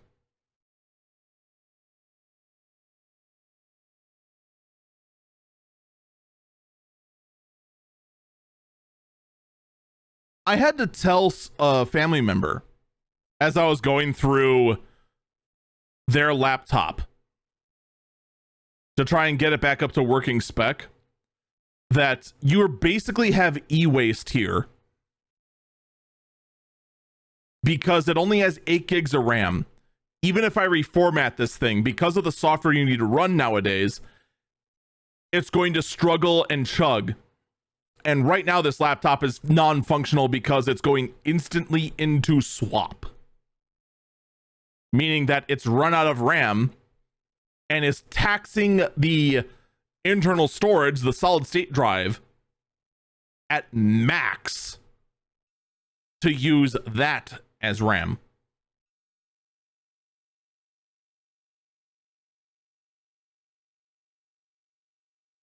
Oh, that's fine. That's fine, Eagle. It's a Mac. Macs are more efficient with memory, right? No. Nope. They're about the same as PCs right now. You still need more than 8 gigs of RAM. 8 gigs of RAM is going to be able to function for basically a YouTube machine in the Mac world right now. Oh, that's fine. I'll just add more RAM. You literally, not figuratively, literally cannot add more RAM to any Mac, period. It is impossible to upgrade any Mac. And here's the best part, all right? For what is basically e-waste, with an entry-level M3 chip, with a 256 gig SSD, and 8 gigabytes of RAM, but hey, you got a 24-inch display that's 4.5K resolution for some reason. Seriously, 4.5K? Remember how earlier how I was saying that you absolutely don't want to watch 1080p on a 4K screen? Do you want to watch 4K on a non-4K screen? That's infuriating. Not gonna lie. It's not just that. Your IO is literally just 2 USB-C ports. That's it. The other versions have 2 USB 3 ports and gigabit Ethernet on the power brick.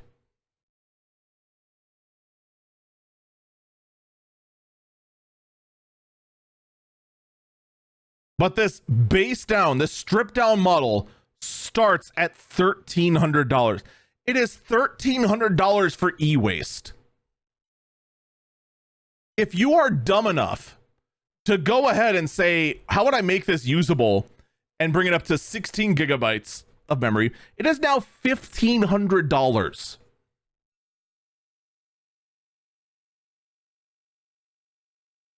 Okay, well, what if I want to bring it up to a terabyte of storage? $1,900. Or if I want to have decent internet, another $30 to get gigabit Ethernet. Gigabit, by the way.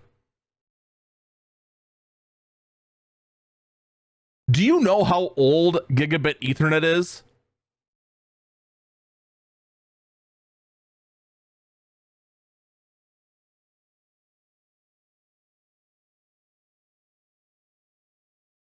My computers right here have 2.5 gig on them. And I bought these rigs used. Yikes. Oh, by the way, keyboard and mouse on this guy, it's still using Lightning. And yes, the charging port for the mouse is still, in fact, on the underside of the mouse. When you need to charge this wireless mouse, the mouse is unusable and has to sit upside down like a turtle that got knocked over and charge that way, because Apple can't design a mouse to save their life for some reason. And keep in mind, this is for the base model iMac. This isn't even including one that actually has an upgraded GPU. Because you can get this version of the iMac with a 10-core GPU, which compares to exactly nothing, because actual GPUs that we get from, say, NVIDIA and AMD measure their cores in the thousands.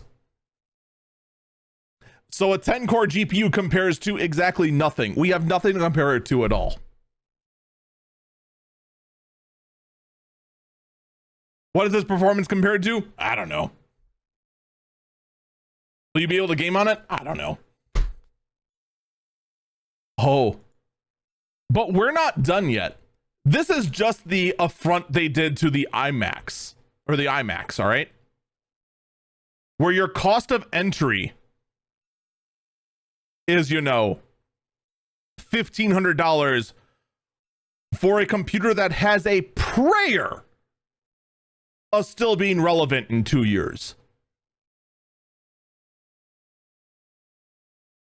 The other unit was the MacBook Pro.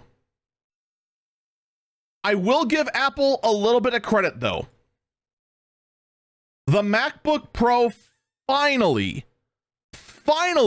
got rid of the 13-inch model. For the longest time, there was a 13-inch model of the MacBook Pro that used an Intel design chassis with a touch bar on it, with no I/O, and was basically just a worse MacBook Air. That is finally dead. Now, all the MacBook Pros actually have some real I/O. So everything is good, right? Well, there's 2 models of the MacBook Pro. There's a 14-inch and a 16-inch version. All of them have a notch in the screen, by the way. So get ready to notice that and then never unsee it ever again. You get the option of either space gray or the correct color, which is silver for a MacBook Pro. I'm sorry, but if you're getting a MacBook Pro, it has to be silver. It has to be. If you're picking space gray, it is an affront to God and all things that are MacBook Pro. But then again, getting a MacBook Pro is a terrible decision in the first place. The MacBook Pro now starts at $1,600. It started before at $1,200. The cost has now gone up by $400, but at least it's a real version. Here's the problem though. It starts with that same 8 gigabytes of RAM.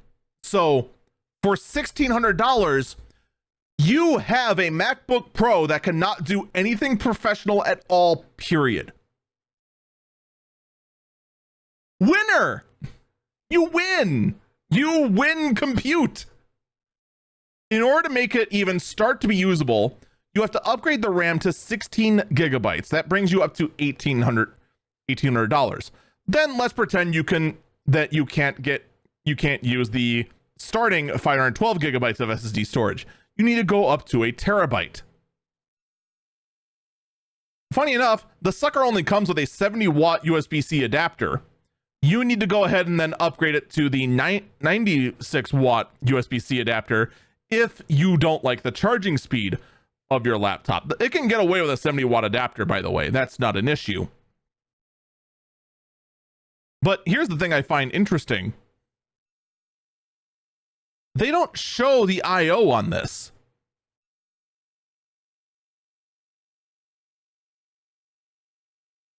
The I/O is actually relatively decent. We have an SD card slot, we have an HDMI port, we have 2 USB-C ports, and a headphone jack.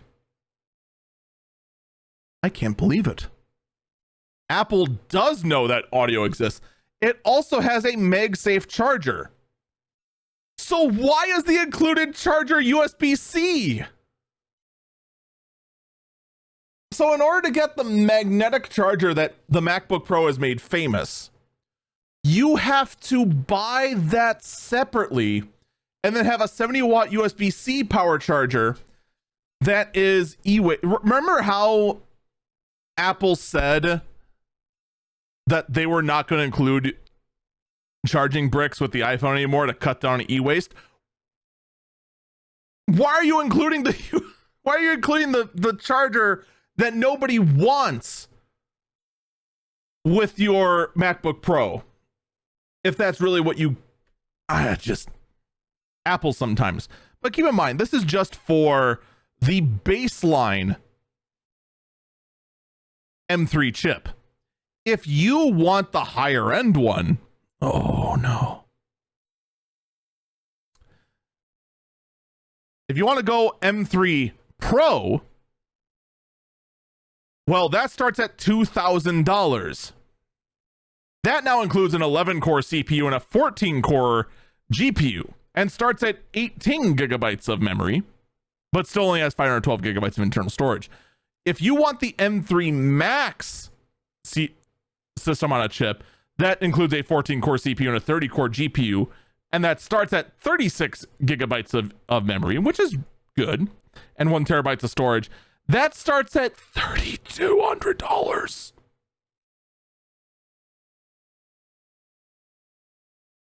$3,200.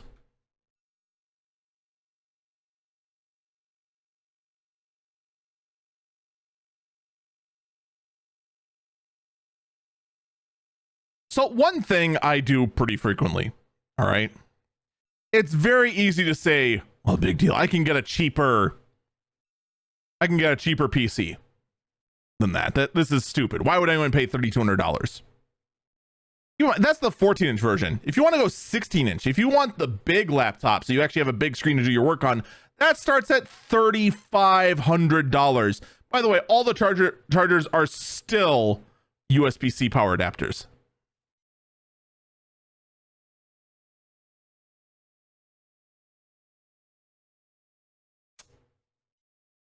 Incredible. All right. So let's compare the MacBook Pro to another professional laptop.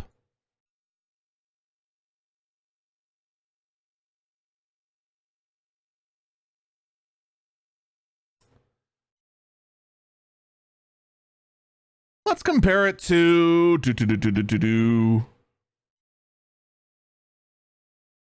compare it to the Dell Precision. Also, a 16-inch laptop.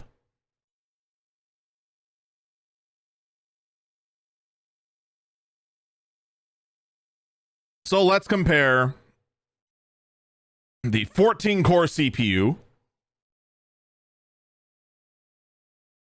to what we have here.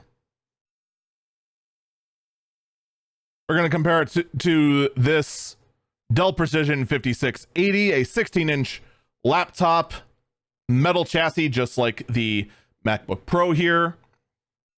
It is rocking a 14-core processor that is at 20 threads, 45-watt CPU. That's going to be a higher power consumption than the Apple one. That's what we have to live with. Up to 5.2 gigahertz. It's going to be rocking a RTX 2000 ADA GPU. That's the equivalent of an RTX 4600 GPU. We don't know how to compare that to the M3 GPU because we don't have benchmarks yet. But we have 32 gigabytes of RAM. We're comparing that to our 36. Where's my option to double that?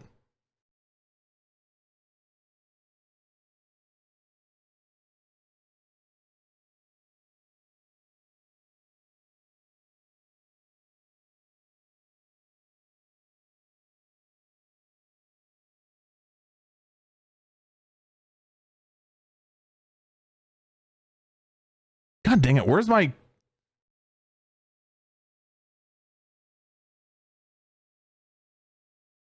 This is actually infuriating. I actually can't beat the 36 gigabytes of RAM without going all the way up to 64 gigabytes of RAM. And then there's only one. What happened to the ability to customize what you get from Dell? This is infuriating.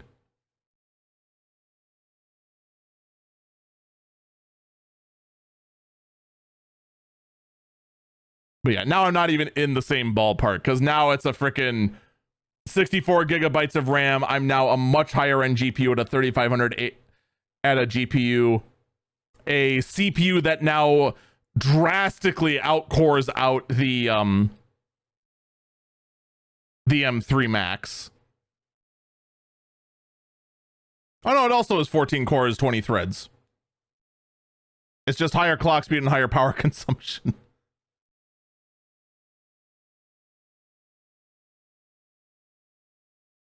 All right, this is getting us nowhere.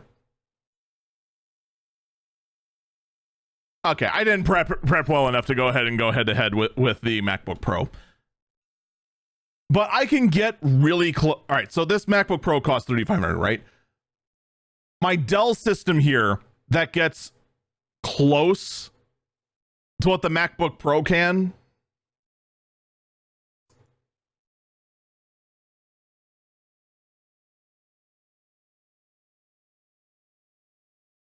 is $2,779.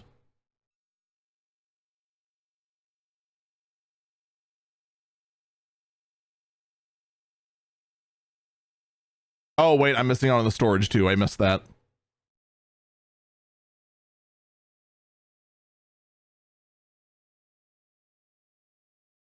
Dang it, Dell. All right, all right, this is a massive waste of everyone's time. I apologize for this. My attempt at a point is very simple.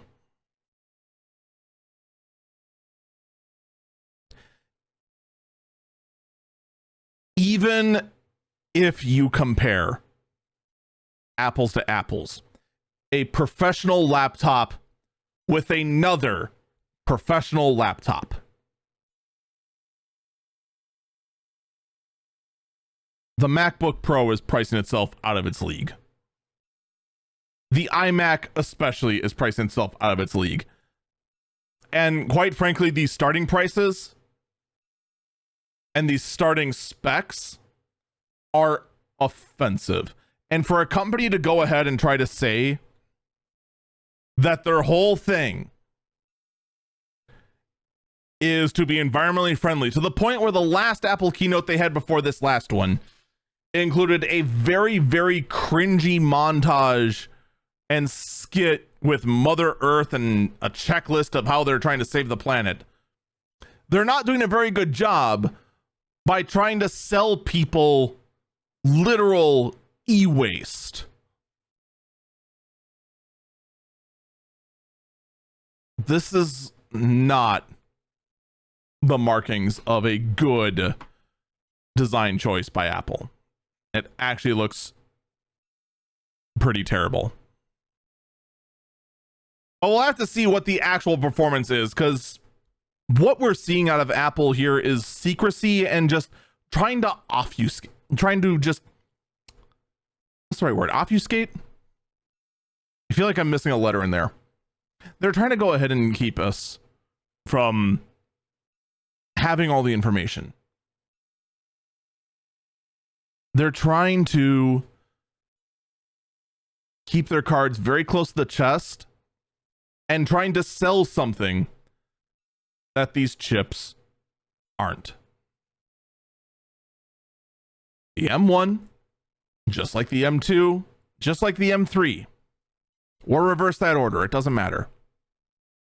These are not insane, high-powered compute monsters. There is, in fact, certain tasks they just simply can't do. And it's going to take time for these chips to mature. But all we're getting out of Apple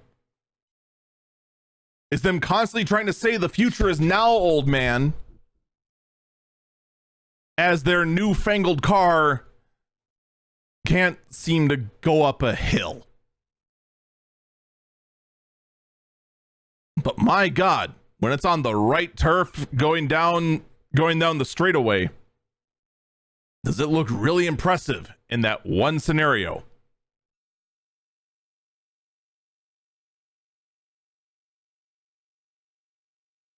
Meanwhile, though, in other chip news, there is a report out that NVIDIA is going to be working with Nintendo again on a new mobile SoC in the Tegra family that is going to be very heavy on its machine learning and its ray tracing capabilities. And it's all going to be for the Switch 2. And thus, we begin a new drinking game. Taking a shot of water every single time a new report about how the Switch 2 is real and is totally coming soon for realsies, while we just continue to watch all the hype to build up just to be let down yet again. It's just like the Switch Pro. It's gonna be just like the Switch Pro, I swear. I don't know what is with the tech media and just anything involving a Switch upgrade and just hyping it up to no end. But I'll just tell you this right now, all right? There most likely will be a Switch 2. Because the Switch 1 did so well, why not make a sequel for your next gen? It will probably include another NVIDIA Tegra processor, because the NVIDIA Tegra worked really well for the Switch. And because it would be on a very similar sort of architecture. I mean, architecture is the wrong word, because it's going to be on a new architecture, whatever, probably whatever is after Ada Lovelace.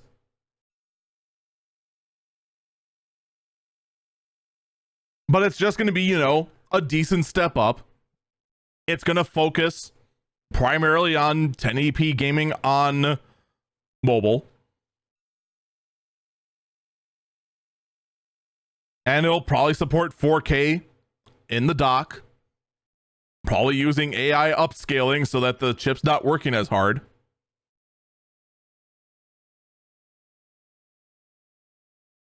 But, you know, it's going to be behind the times because by the time this comes out in about 2 years, maybe at the end of 2024, probably in the middle of 2025, the industry is going to be moving on from 4K gaming and all that. Nintendo doesn't focus on high-end technology. You know what Nintendo focuses on? They focus on keeping the cost down, making sure it's accessible, and making sure the system is locked down as much as possible. Nintendo is not going to care about 1440p gaming or 8K gaming. I'm willing to bet there's not going to be native 4K resolution on the Switch 2 or whatever it's called. Might even just be called the new Switch. Maybe it'll be something stupid catchy like Switch It Up. Who knows? But if you're going to go in and expect mesh shaders, real-time ray tracing, and, you know, whatever the new hotness is, or generative AI, this, that, or the other thing, that's not Nintendo. It's never been Nintendo. I take that back. It has only been Nintendo once. There is only one time when Nintendo really cared about pushing the boundaries of graphical fidelity. One time and one time only. And they made it their major marketing push. Can any of you name what that one time is? Anyone? When they wanted to be at the head of the graphical push?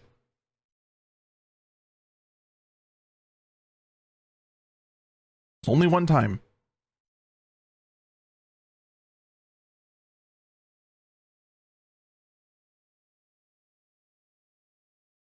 It was the Nintendo 64. Where the biggest selling point of it was 64-bit graphics.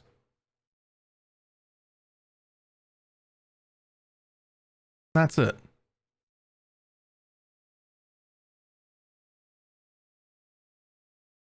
Every other time,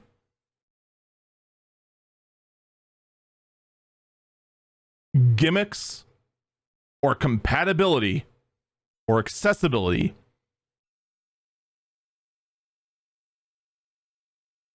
came before the actual graphics. So before you start taking a shot every single time you hear ray traced capable Switch, or oh my god, realistic lighting, or oh my god, it's going to support 8K. Dude, this sucker is going to support so many pixels. Native 8K resolution, up to 320 frames per second. Oh my god, this thing's gonna be a gaming monster. That's not Nintendo. That's never been Nintendo.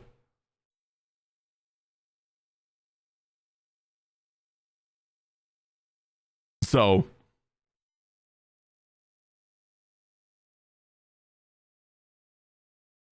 just keep that in mind as you start seeing these rumors come out like nobody's business. Let's shift gears drastically from the gaming space to the automotive space, because we have some news in the large vehicles. A company by the name of Green Power is launching a brand new large vehicle that has nearly 300 miles of range, and yes, is fully electric. What is this? A new semi truck? A new. What could it be? You don't understand though. 300 miles of range. That doesn't sound like a big a deal when you look at Tesla, who bluffs about having a 500-mile range car, but already has a tested 300-mile range car. That doesn't seem that big a deal. The thing is with electric vehicles, the bigger and heavier it is, the more power it takes to move, which then means a bigger battery you need. And these diminishing returns pile up very, very, very quickly. So when I tell you that there's a school bus with a 300-mile range, this honestly actually is really impressive. What's funnier to me, though, is that this school bus, first off, isn't made by any of the major bus companies, which already is kind of surprising. Basically, here in the United States, there are basically only 3 companies that make school buses: Thomas, Bluebird, and International. Bluebird is their own thing. Thomas is owned by Daimler, which is the company responsible for Freightliner. And International is owned by International, which also produces International. If that last one seemed really redundant, don't worry. It's just as stupid on paper as it is in real life. Whereas Green Power and its new quote unquote mega beast is a lot like a Rivian in the world of school buses. So the fact that this long, flat-nosed school bus can go ahead and get 300 miles range, that's very impressive. But here's the question I have to ask. Does the school bus have seatbelts?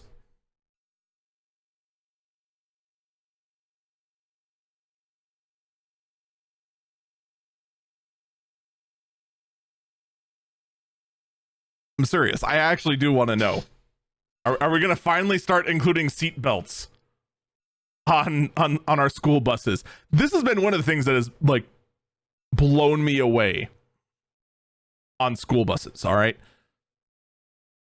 On any other vehicle, you are required to wear a seatbelt, but for some reason on school buses, a thing you pack with kids, no seatbelts. Allegedly on a school bus, somehow, because of weight distributions and how seats are mounted, etc., supposedly, and I do stress supposedly because my skeptical brain doubts it, they are safer without seatbelts than with it. I want to know, with a heavier bus with a lower center of gravity, does that still apply? If this thing rolls over and these 387 kilowatts of batteries ignites on fire,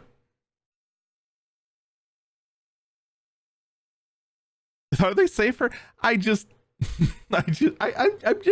curious. I just want to hear this. But meanwhile, while the Mega Beast could potentially come out soon, someone in chat wants to know how you charge it. I would assume a DC fast charger. I would assume it just uses the pretty standard connector before. Someone on chat says, I've never died in a school bus, therefore it's safe. Ah, yes, because I've never, because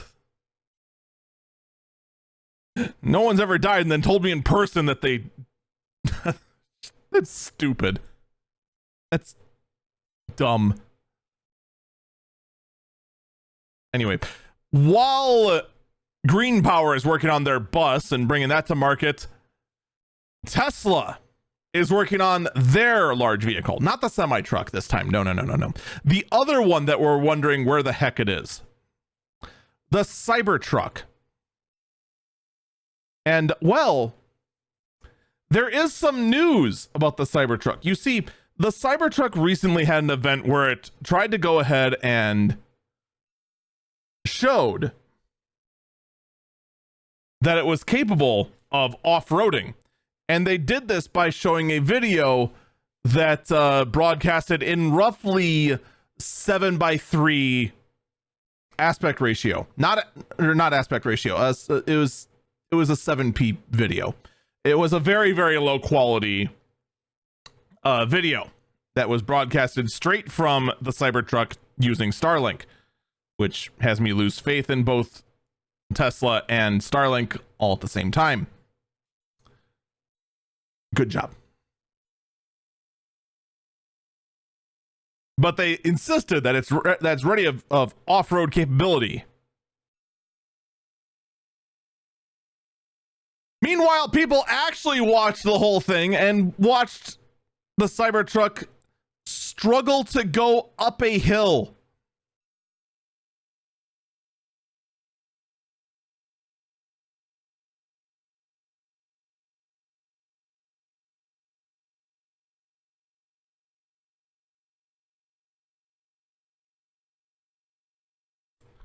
This can do everything pickup truck with no headlights, but has an LED light bar on the front, and has no crumple zones, by the way, and thus would not be street legal here in the States. All these other things from this thing, and having all the torque from, what is it, 3 electric motors? And the thing struggles with a dirt hill.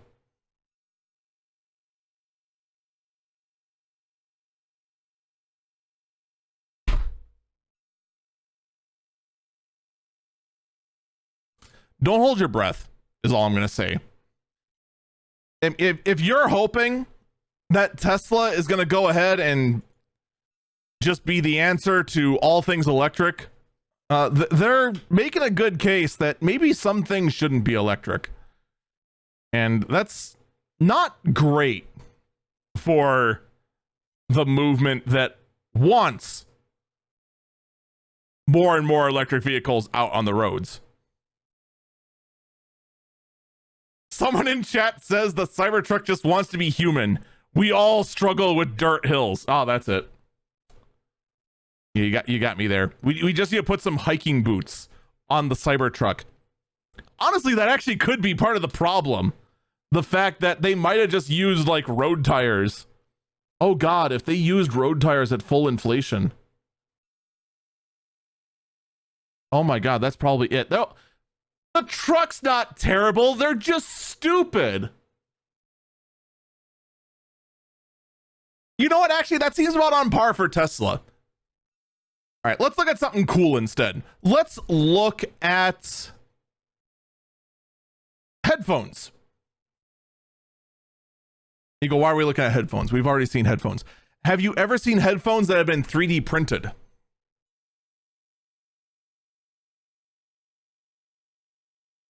Now, of course, the headphones weren't 100% 3D printed.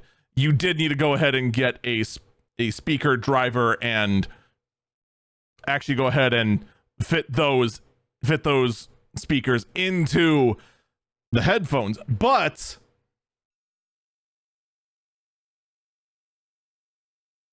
my God, you can print your own headphones. Wait a minute. God dang it, this article is from February. I thought I weeded out all the February stories.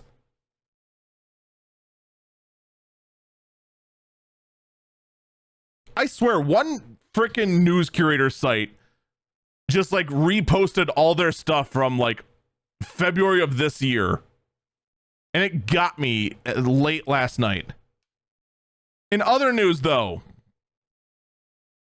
there is actually a legitimate growing concern that DLSRs are going to be vanishing from Europe, as most current DSLRs don't use USB-C.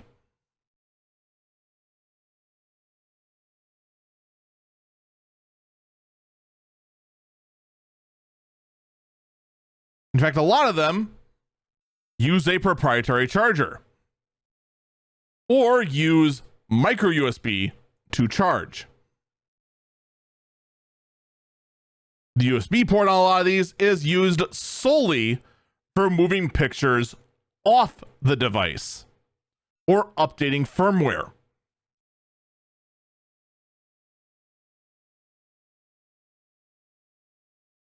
Here's the kicker to all this for users of DSLRs. They're updated nowhere near as often as, say, your cell phone. Like, I'm holding an S23 in my hand right now. In 2 months, in 2.5 months, there's going to be an S24. They update this every year. There's going to be a new version. And if they need to go ahead and say, hey, this micro USB is not, or this micro USB on this phone is not good enough, we need to swap it out.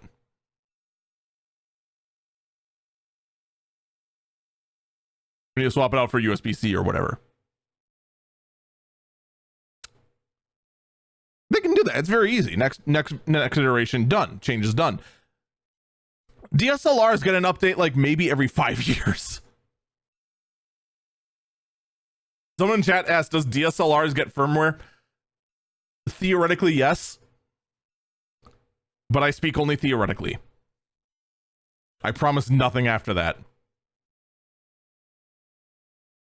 Or if you just want the me style answer, no, firmware is a myth. So this is actually kind of a problem for DSLRs.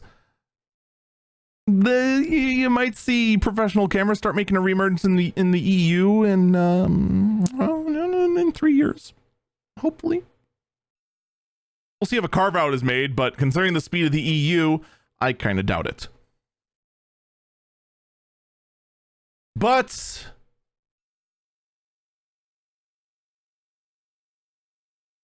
I give you a solution to a problem that a number of people have.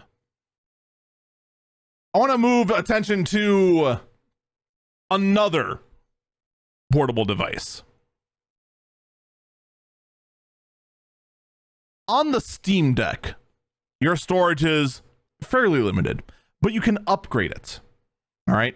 You normally start with, like, I think the baseline is like 256 gigs or something low like that. I think it's actually 64 gigs what it starts at.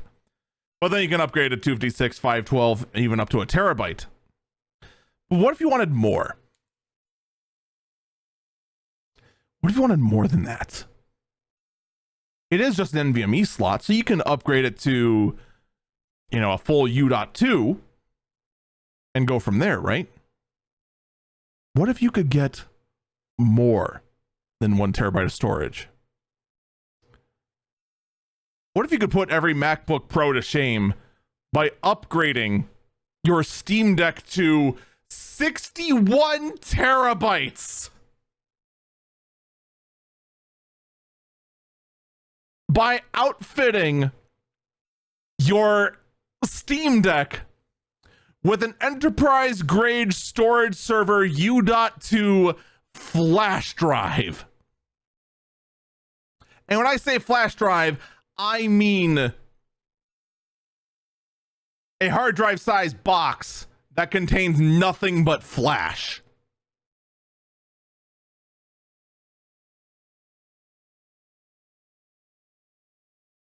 Admit it. Your laptop or desktop at home doesn't have 61 terabytes in it. I guarantee it. Guess what? Mine doesn't either. My storage server doesn't have 61 terabytes on it. This is insane. And here's the worst part, all right? That Steam Deck costs like what?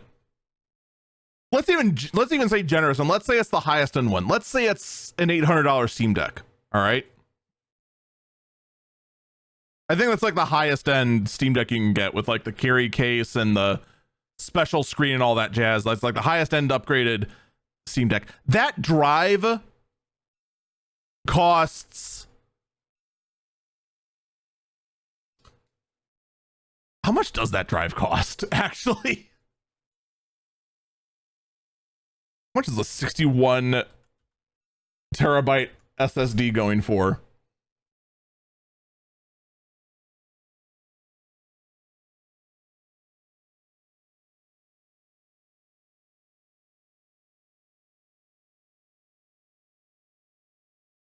Oh, there it is from Micron.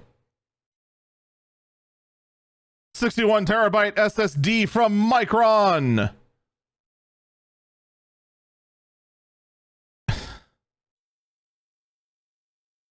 Oh, wait, no, that includes an entire server. We can't use that one.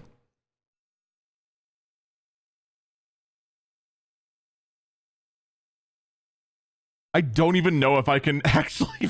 I don't know if I can find a place to actually buy just the SSD.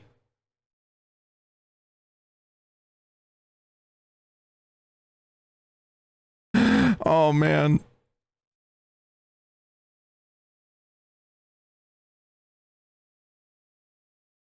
But no, this SSD is going to be like something along the lines of like thousands for just the drive. Probably as high as $6,000. The server combo was like 10K.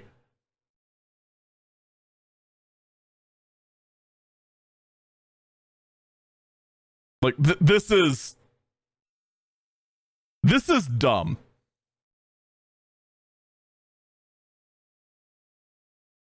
This is absolute. This is so freaking dumb. And it's not even the weirdest story of the week. The weirdest story is actually something much more obtainable.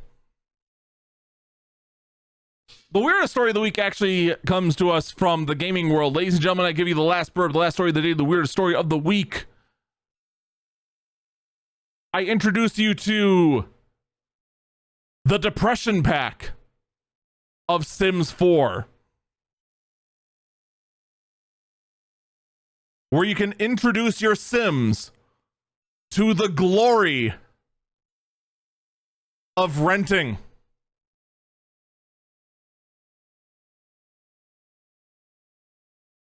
Included in this pack as well is such wonderful things such as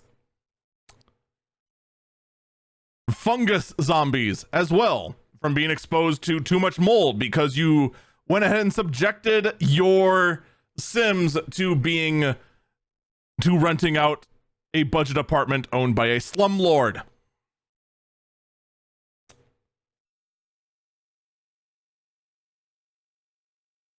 Here's what I have to ask, and this is the question that really went ahead and pushed this to the front of the list for weirdest stories of the week. Who asked for this? Who woke up in the morning and thought, you know, what if my Sim could rent? What if my Sim could be as depressed as me?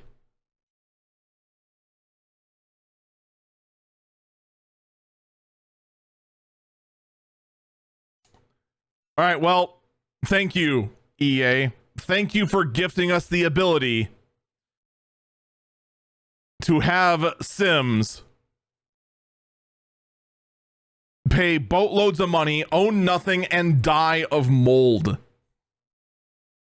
Truly, this was the gift to all gaming kind that we truly needed. Folks, that is going to do it for this episode of Eagle Eyes on Tech. Thank you so much for listening, and I do encourage you to check out my other content, youtube.com/EagleFalcon and twitch.tv/EagleFalcon. Take care, and I hope you have a great day. Bye-bye.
I gotta give it to EA though.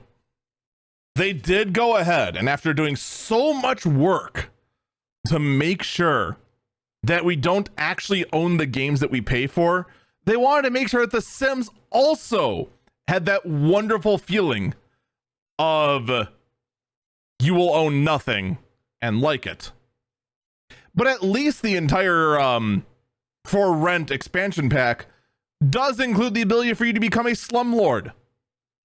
So at least you can enjoy the fantasy of actually owning property and then killing your tenants with mold and somehow getting away with it. This really is the depression package. Man, I thought I made that a joke, but man, it's feeling more and more real the more and more I think about it.